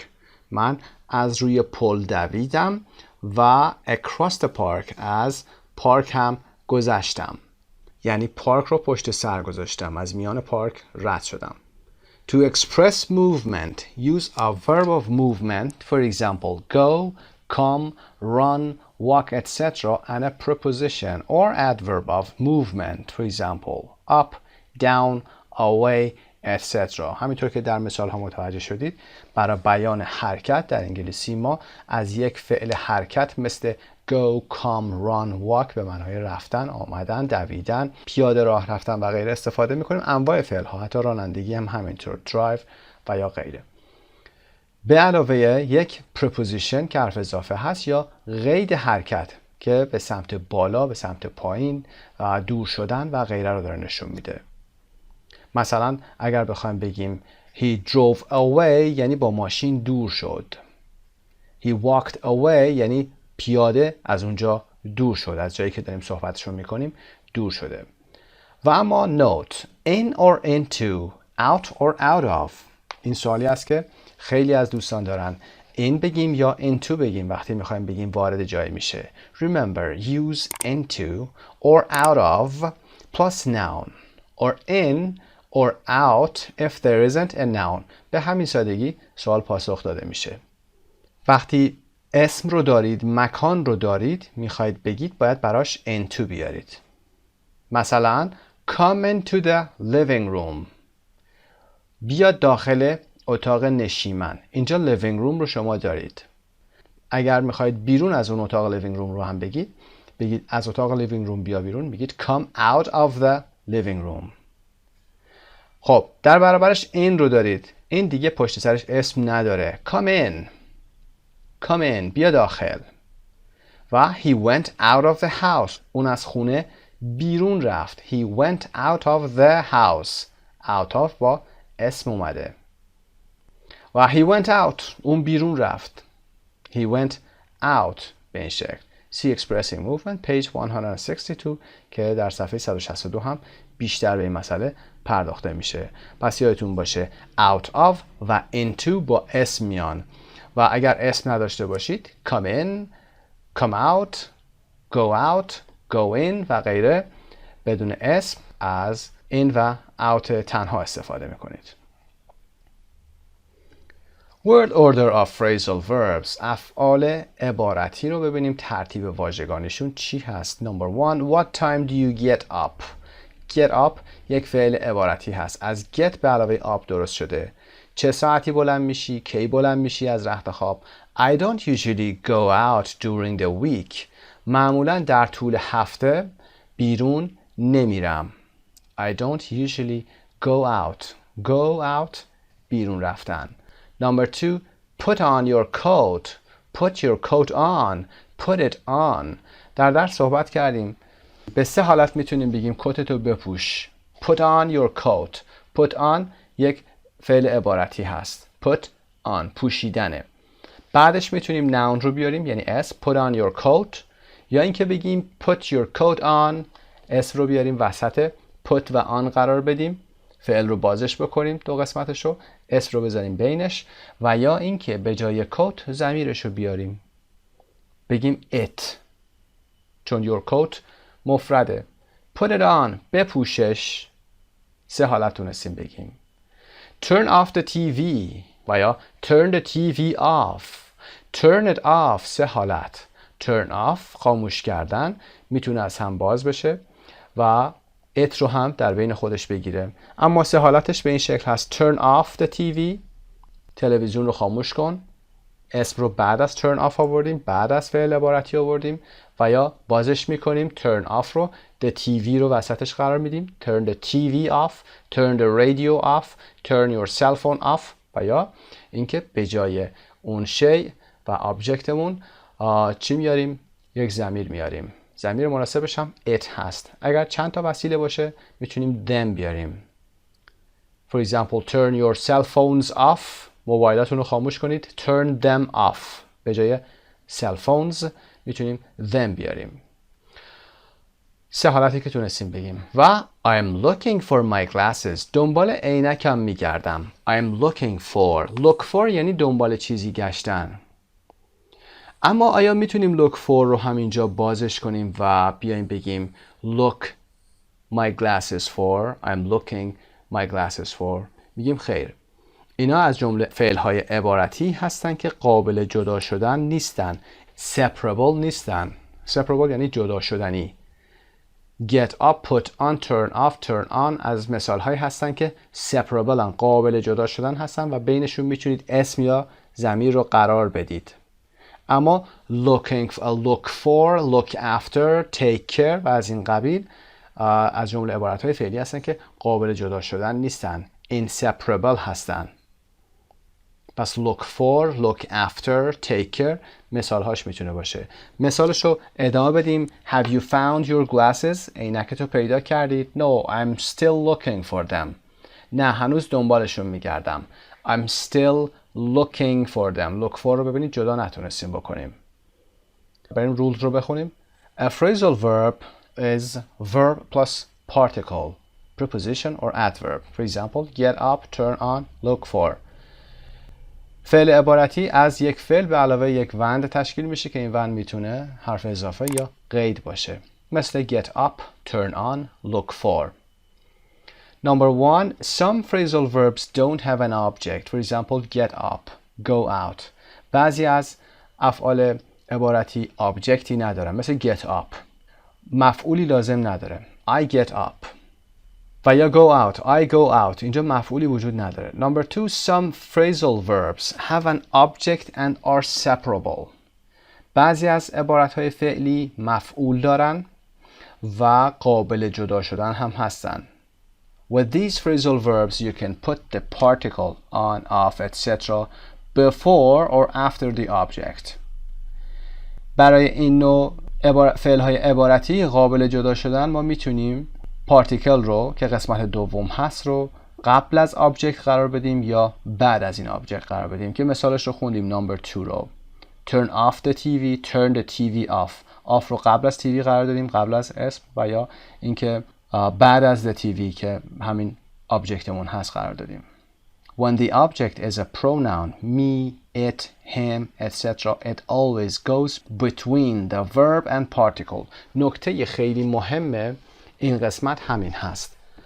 وقتی مفعولمون pronoun هست مثل put it on، مثل turn it off، اینا it ها که گفتیم، یا them'i که گفتیم، و یا مفعولای دیگه him، it always goes between the verb and particle. همیشه بین فعل و پارتیکل یا وندش قرار میگیره، یعنی قسمت دوم.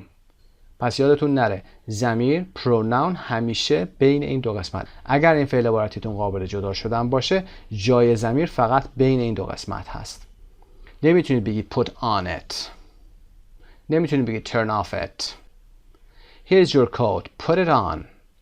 بفرمایید کتتون بپوشش، put it on. این شکل هم که اشتباهش هست. Number 3, some phrasal verbs have an object and are inseparable. Look for example. With these phrasal verbs, the verb, for example, look, and the particle, for example, for, are never separated. بعضی از فعل‌های عبارتی یه آبجکتی دارن مثل look for my glasses و اینکه غیر قابل جدا شدن هستن، نمیتونید اونها رو جدا کنید مثل look for. با اینها فعل و پارتیکل باید همیشه با هم باشن و هیچ وقت قابل جدا شدن نیستن. مثال I'm looking for my glasses، نمیگیم I'm looking my glasses for. بازش بکنیم و بیایم اسم رو یا آبجکت رو بینش قرار بدیم. See phrasal verbs page 163. بریم قسمت بعد. 11C so, neither plus auxiliaries. در متن درس در مورد so و neither صحبت کردیم که به علاوه auxiliary یا فعل کمکی ها میان. اینجا کاملتر مثال ها رو با هم ببینیم. Number 1, I love classical music. من موسیقی کلاسیک رو دوست دارم. Classical music. یادتون باشه همیشه classical بگید، مثل فارسی نگید کلاسیک. من عاشق موسیقی کلاسیک هستم. I love classical music. در پاسخ میگه so do I. من هم همینطور. مثال بعد I went to a classical concert last night. من به یک کنسرت کلاسیک رفتم شب گذشته. I went to, so did I. منم رفتم. Number 2, I'm not married. من متأهل نیستم. Neither am I. منم نیستم. I don't want to get married. نمیخوام ازدواج کنم. Neither do I. قوانین رو با هم بخونیم. Use so do I, neither do I, etc. to say that you have something in common with somebody. اگر وجه مشترکی با کسی دارید در گفته های اون فرد با اسپیکر اول، از so do I, neither do I و یا غیره که در متن دیدید neither am I, so am I, so did I میتونید استفاده بکنید تا شما هم اون وجه مشترکتون رو بیایید بیان بکنید. Number 1. Use so plus auxiliary plus I to respond to affirmative sentences. اگر جمله فرد اول مثبت باشه مثل I love classical music، جمله مثبتی هست. so رو استفاده میکنید به علاوه auxiliary و به علاوه I در مورد خودتون، اگر خودتون میخواید پاسخگو باشید. so do I. do رو از کجا آوردیم حتما میگید. فعل auxiliary مناسب با love. love چه زمانی هست؟ فعل auxiliary مناسب برای زمان love چی هست؟ love یه present simple هست. خب فعل auxiliaryش هم do میتونه بشه، زمان حال هست. یا do میتونه باشه یا does میتونه باشه چون حال ساده است. و چون در مورد خودتون میخواید بگید میگید so do I. منم همینطور. دیگه love رو نمیگید. love رو نمیتونید استفاده کنید، اما فعل کمکی همزمان با این نمیتونید استفاده کنید. و چون شما هستید میخواید در مورد خودتون بگید میگید so do I. اگر کسی دیگه ای باشه چطور؟ نفر سومی باشه so does he. اینجا باید از does استفاده بکنید. اگر شما همتون بخواید بگید ما هم همینطور میگید so do we. ما هم همینطور. پس so plus auxiliary plus I to respond to an affirmative sentence. خب یک جمله مثبته. اگر am باشه I am for example married، شما میگید so am I. خود am رو میارید پایین. Number 2. Use neither plus auxiliary plus I to respond to negative sentences. جمله های منفی داشته باشید. وجه اشتراکتون جمله منفی باشه. شما هم میخواید بگید من هم هستم، به این شکل استفاده میکنید. neither رو میارید به علاوه فعل کمکی مناسب. فعل کمکی هم عین همون هست، هیچ فرقی نداره. مثلا I'm not married رو فعل amش رو میارید، فعل کمکی خودش اونجا am هست، شما هم همون am رو میارید. neither am I. اگر نفر دیگه ای باشه، نفر دیگه به عنوان مثلا اون خانم هم همینطور، اونم متأهل نباشه، شما میگید neither is she. اون هم نیست. I don't want to get married. نمیخوام. I don't دارید اینجا. خود do رو میارید پایین بعد از neither. neither do I. منم نمیخوام. منم نمیخوام ازدواج کنم. The auxiliary you use depends on the tense. auxiliary که استفاده میکنید، فعل کمکی استفاده میکنید، بسته به زمانتون داره. اون زمان چی بوده؟ اگر گذشته بوده باید گذشته بیاری. اگر گفتید نفر اولتون گفته I loved classical music، در اینجا I loved گذشته ساده هست، دیگه so do I نمیتونید بگید. loved گذشته ساده هست، did باید براش بیارید. so did I. منم دوست داشتم. بریم مثال های بیشتری بخونیم. Simple past. I don't like classical music. من موسیقی کلاسیک دوست ندارم، خوشم نمیاد. Neither do I. زمان like حال ساده هست، فعل کمکی مناسب برای فعل like do هست. Neither do I. منم دوست ندارم. Present continuous حال استمراری. I'm having a great time. I'm having. من اوقات خوبی دارم، داره به هم خوش میگذره. I am having. فعل کمکی اینجا خودش وجود داره. امش رو میارید. So am I. جمله هم که مثبته، پس باید مثبت بگید. برای مثبت گفتن so am I. Can or can't. I can swim. من میتونم شنا کنم. So can I. خود فعل can آوردیم. So can I. Simple past. I didn't like the movie. I was very tired. من از فیلم خوشم نیامد، خیلی خسته بودم. I didn't like the movie. Didn't like خودش فعل کمکی داره. Neither did I. منفی هست با neither میگیم. فعل کمکی هم did هست و میگیم did I. I was very tired. So was I. Would و wouldn't. I wouldn't like to go there. دوست نداشتم برم اونجا. دوست ندارم برم. Neither would I. منم همینطور با would. Present perfect حال کامل. I've been to Brazil. من در برزیل بودم. So have I. فعل کمکی have. So have I. من هم بودم. I haven't been to Brazil. Neither have I. به این شکل میتونید بگید. Be careful with the word order. ساختار ترتیب واژگانی یادتون نره. So do I. Neither do I. So I do و neither I do نگید. اشتباه نکنید. احتمال داره به این شکل بخواید بیان کنید. یادتون نره so یا neither بعدش فعل کمکی مناسب و بعد اون نفری که میخواد بگه من هم همینطور یا اون هم همینطور. So do I. Neither and nor.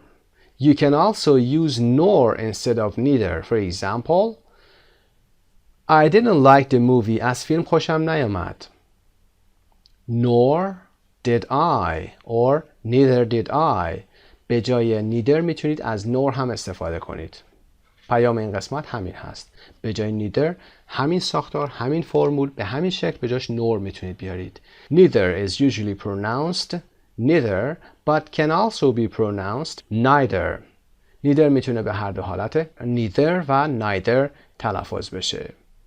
خب این قسمت به پایان میرسه. تمرین های صفحه مجاور رو حتما انجام بدید. براتون آرزوی موفقیت دارم.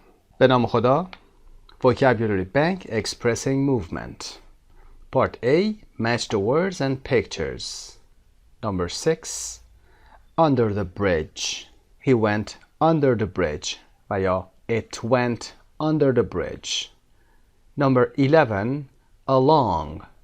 Along the street. along یعنی در طول چیزی حرکت کردن، به موازات چیزی حرکت کردن، از کنار خیابون حرکت کردن و یا به موازات خیابون حرکت کردن هست. Number 10. Around. He went around the lake for example. اون دور دریاچه حرکت کرد یا رفت. Next, number 8. Through the tunnel. از میان چیزی مثل تونل حرکت کردن یا عبور کردن through هست. He went through the tunnel. Number 4. Into the store. He went or it went into the store. و یا he walked into the store. Into بعدش اسم نیاز داره. وارد فروشگاه شد. Into the house. Into the room. Number 2. Across the road. He went across the road. از عرض خیابون یا جاده رد شد. Number 3. Over.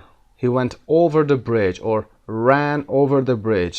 از روی پل رد شد یا پیاده رفت یا دوید و هر کدوم از افعال حرکتی میتونیم بگیم. Over the bridge. Number 12. Up. He went up the steps. از پله ها بالا رفت. Number 7. Past. He went, he walked, he ran. هر کدوم از این افعال past the church. از کلیسا عبور کرد، گذشت. و number 9. Toward the lake. به عنوان مثال به سمت دریاچه رفت. He went, it ran و هر کدوم از این افعال. حتی drive میشه drove. He drove toward the lake. به سمت دریاچه رانندگی کرد یا با ماشین رفت. Number 1. Down the steps. It ran or went down the steps. Number 5. Out of the store. از فروشگاه بیرون اومدن. He went, he came. هر کدوم از اینها رو میتونیم بگیم. Out of هم بعدش اسم نیاز داره. Out of the store به عنوان مثال. وبسایت مجموعه زبان ایرانیان. در قسمت note in and out و یا into and out of. After a verb of movement we use either in or out or into or out of plus place. For example, come in. Come into my office. He ran out. He ran out of the room. بعد از فعل‌های حرکت ما یا in و out استفاده می‌کنیم یا into و out of رو به علاوه مکان که اسم مکان هست. مثال come in. داخل شو. Come into my office. بیا داخل دفترم. He ran out. اون دوید بیرون. He ran out of the room. اون از اتاق بیرون دوید. همونطوری که ملاحظه فرمودید come in به سادگی میتونه بدون اسم بیاد اما come into بعدش نیاز به اسم مکان داره. Come into plus a place. He ran out of the place, the room. به این شکل. Cover the words. Where did Snowy go? روی کلمات رو بپوشونید، به تصاویر نگاه کنید و بگید که سنوی کجا رفت. به عنوان مثال he went down the steps و بقیه داستان رو بگید. در قسمت نوت پایین away, off and back رو کار میکنیم.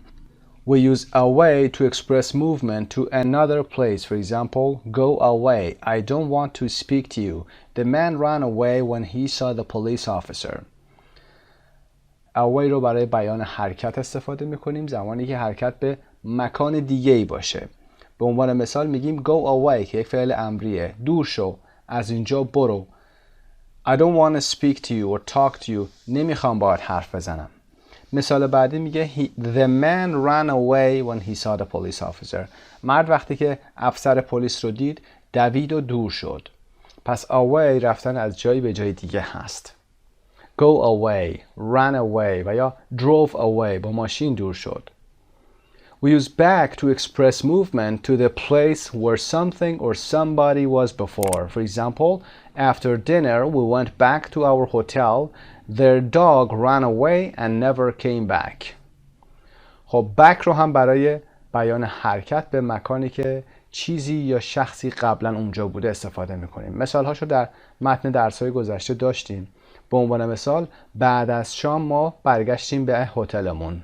We went back to our hotel یعنی جای دیگه بودیم. رفته بودیم دریا یا دریاچه و بعد برگشتیم به هتلمون. We went back.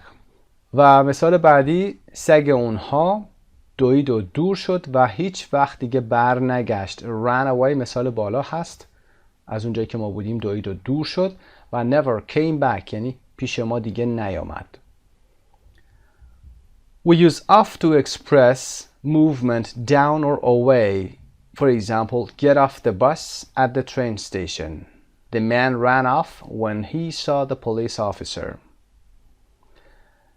off رو برای بیان حرکت به سمت پایین یا دور شدن استفاده می‌کنیم. مثلا get off رو که میشناسید get off the bus پیاده شدن از اتوبوس رو با get off میگیم.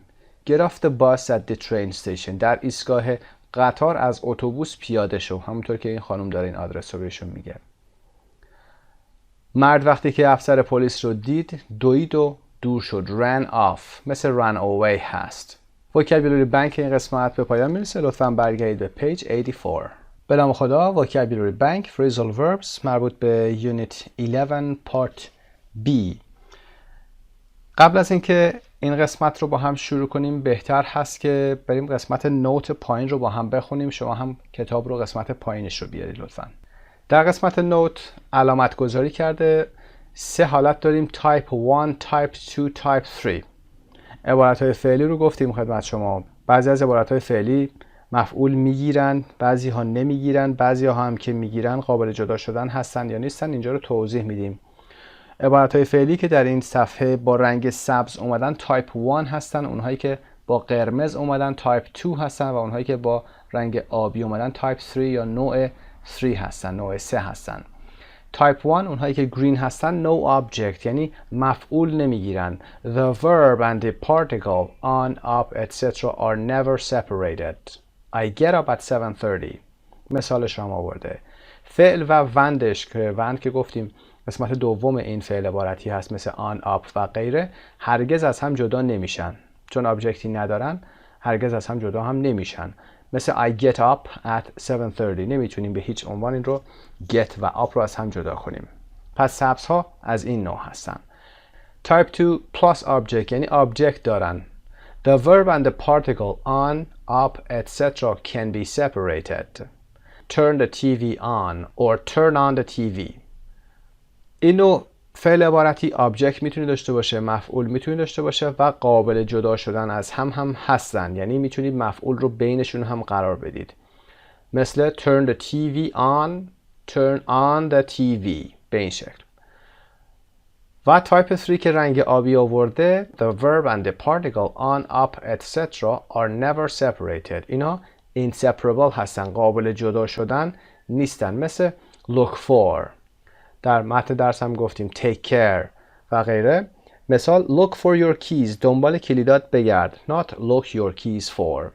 نمیتونیم اینها رو از هم جدا کنیم و مفعول رو بینش بذاریم. خب بریم متن رو دوباره از بالا ببینیم. در این متن قسمت اول تمرینی که داریم اکثریت قرمز هستن یعنی تایپ 2 هستن و دو تای آخر تایپ 3 هست. تایپ مثال اول هم که سبز هست یعنی که آبجکتی نداره. قابل جدا شدن هم پس نیست. تصویر شماره 9 هست. Number 9. The game will be over at about 5:30. بازی تقریبا ساعت 5:30 تمام خواهد شد. Will be over یا تمام خواهد بود اگر دقیق تر بخوایم بگیم. Be over or is over رو نمیتونیم جدا کنیم. در بازی هاتون حتما شنیدید Game is over. بازی تمام شده. نمیتونیم اینها رو از هم جدا کنیم. مثال بعدی Number 4 هست. I need to give up fast food. لازم هستش که فست فود رو کنار بذارم. To give up. Number 1. Don't throw away that letter. اون نامه رو دور ننداز. Throw away. Number 1 هست. Or don't throw that letter away. تصویر بعدی هم تصویر 10 هست. Turn down the music. It's very loud. موسیقی رو کم کن. صدای آهنگ رو کم کن. خیلی بلنده. Turn down the music. گفتیم قابل جدا شدن هست. Turn down. Turn the music down. و گزینه بعدی turn up هست که number 5 هست. Turn up the TV. I can't hear. تلویزیون رو زیاد کن. نمیتونم بشنوم. Or turn the TV up. مثال بعد number 7. He looked up the words in a dictionary. He looked up. اون لغت ها رو در دیکشنری پیدا کرد. Or he looked the words up in a dictionary. کلمه ها رو در یک دیکشنری پیدا کرد. مثال بعدی هم number 2. Could you fill out this form? میشه این فرم رو پر بکنید. Fill out. Or could you fill this form out please? به این شکل که تصویر number 2 هست. 12. I want to find out about hotels in Mexico City. میخوام در مورد هتل ها در شهر مکزیک اطلاعاتی به دست بیارم. To find out. Number 8. It's bedtime. Go and put on your pajamas. وقت خوابه. برو و پیژاماتو بپوش. لباس خوابتو بپوش. Go and put on your pajamas. Or go and put your pajamas on. و 11. Could you take off your boots please? میشه بوتتو در بیاری یا پوتوناتو در بیاری. Take off. Could you take your boots off هم میتونیم بگیم. و دو گزینه آخر Number 3. My sister's looking after Jimmy for me today. خواهر من امروز مراقب جیمی هست. My sister is looking after. Looking after از جمله phrasal verb هایی هست که قابل جدا شدن نیست. Object داره. Objectش هم جیمی هست اما قابل جدا شدن نیست و نمیتونی بگی My sister's looking Jimmy after. I'm really looking forward to the holidays هم به همین شکل. Number 6 هست. Looking forward to رو هم نمیتونید جدا بکنید. Objectش holiday هست اما به این شکل باید ثابت بمونه. Looking forward to. واقعا منتظر تعطیلات هستم. خیلی دلم برای تعطیلات تنگ شده و منتظرش هستم. Part B 5.2 Listen and check. این کار رو حتما انجام بدید. Cover the sentences and look at the pictures. Remember the phrasal verbs. به تصاویر نگاه کنید و سعی کنید که عبارت‌های فعلی رو بگید و بگید توضیح بدید که از کدوم دسته هم هستن.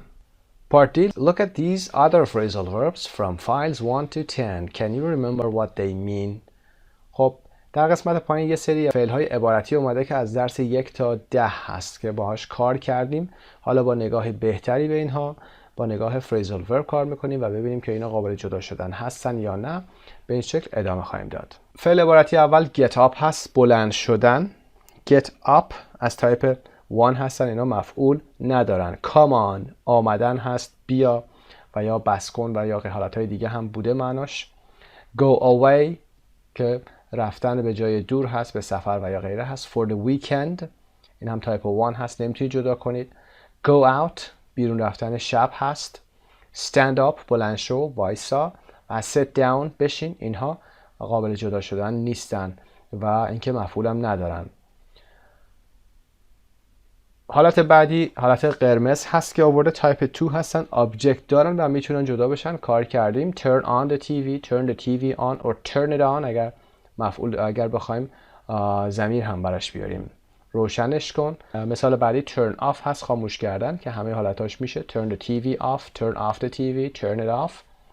Try on گفتیم چک کردن لباس هست که اندازتون هست یا نه. Try on clothes قابل جدا شدن هست. Try this shirt on به عنوان مثال. Try it on. Try them on اگر در مورد shoes یا جوراب اینها باشه.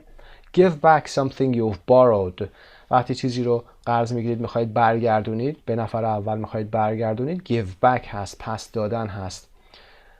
take back گفتیم وقتی چیزی از فروشگاه خریدید میخواهید برش گردونید، پسش بدید، take back هست. take something back to a store.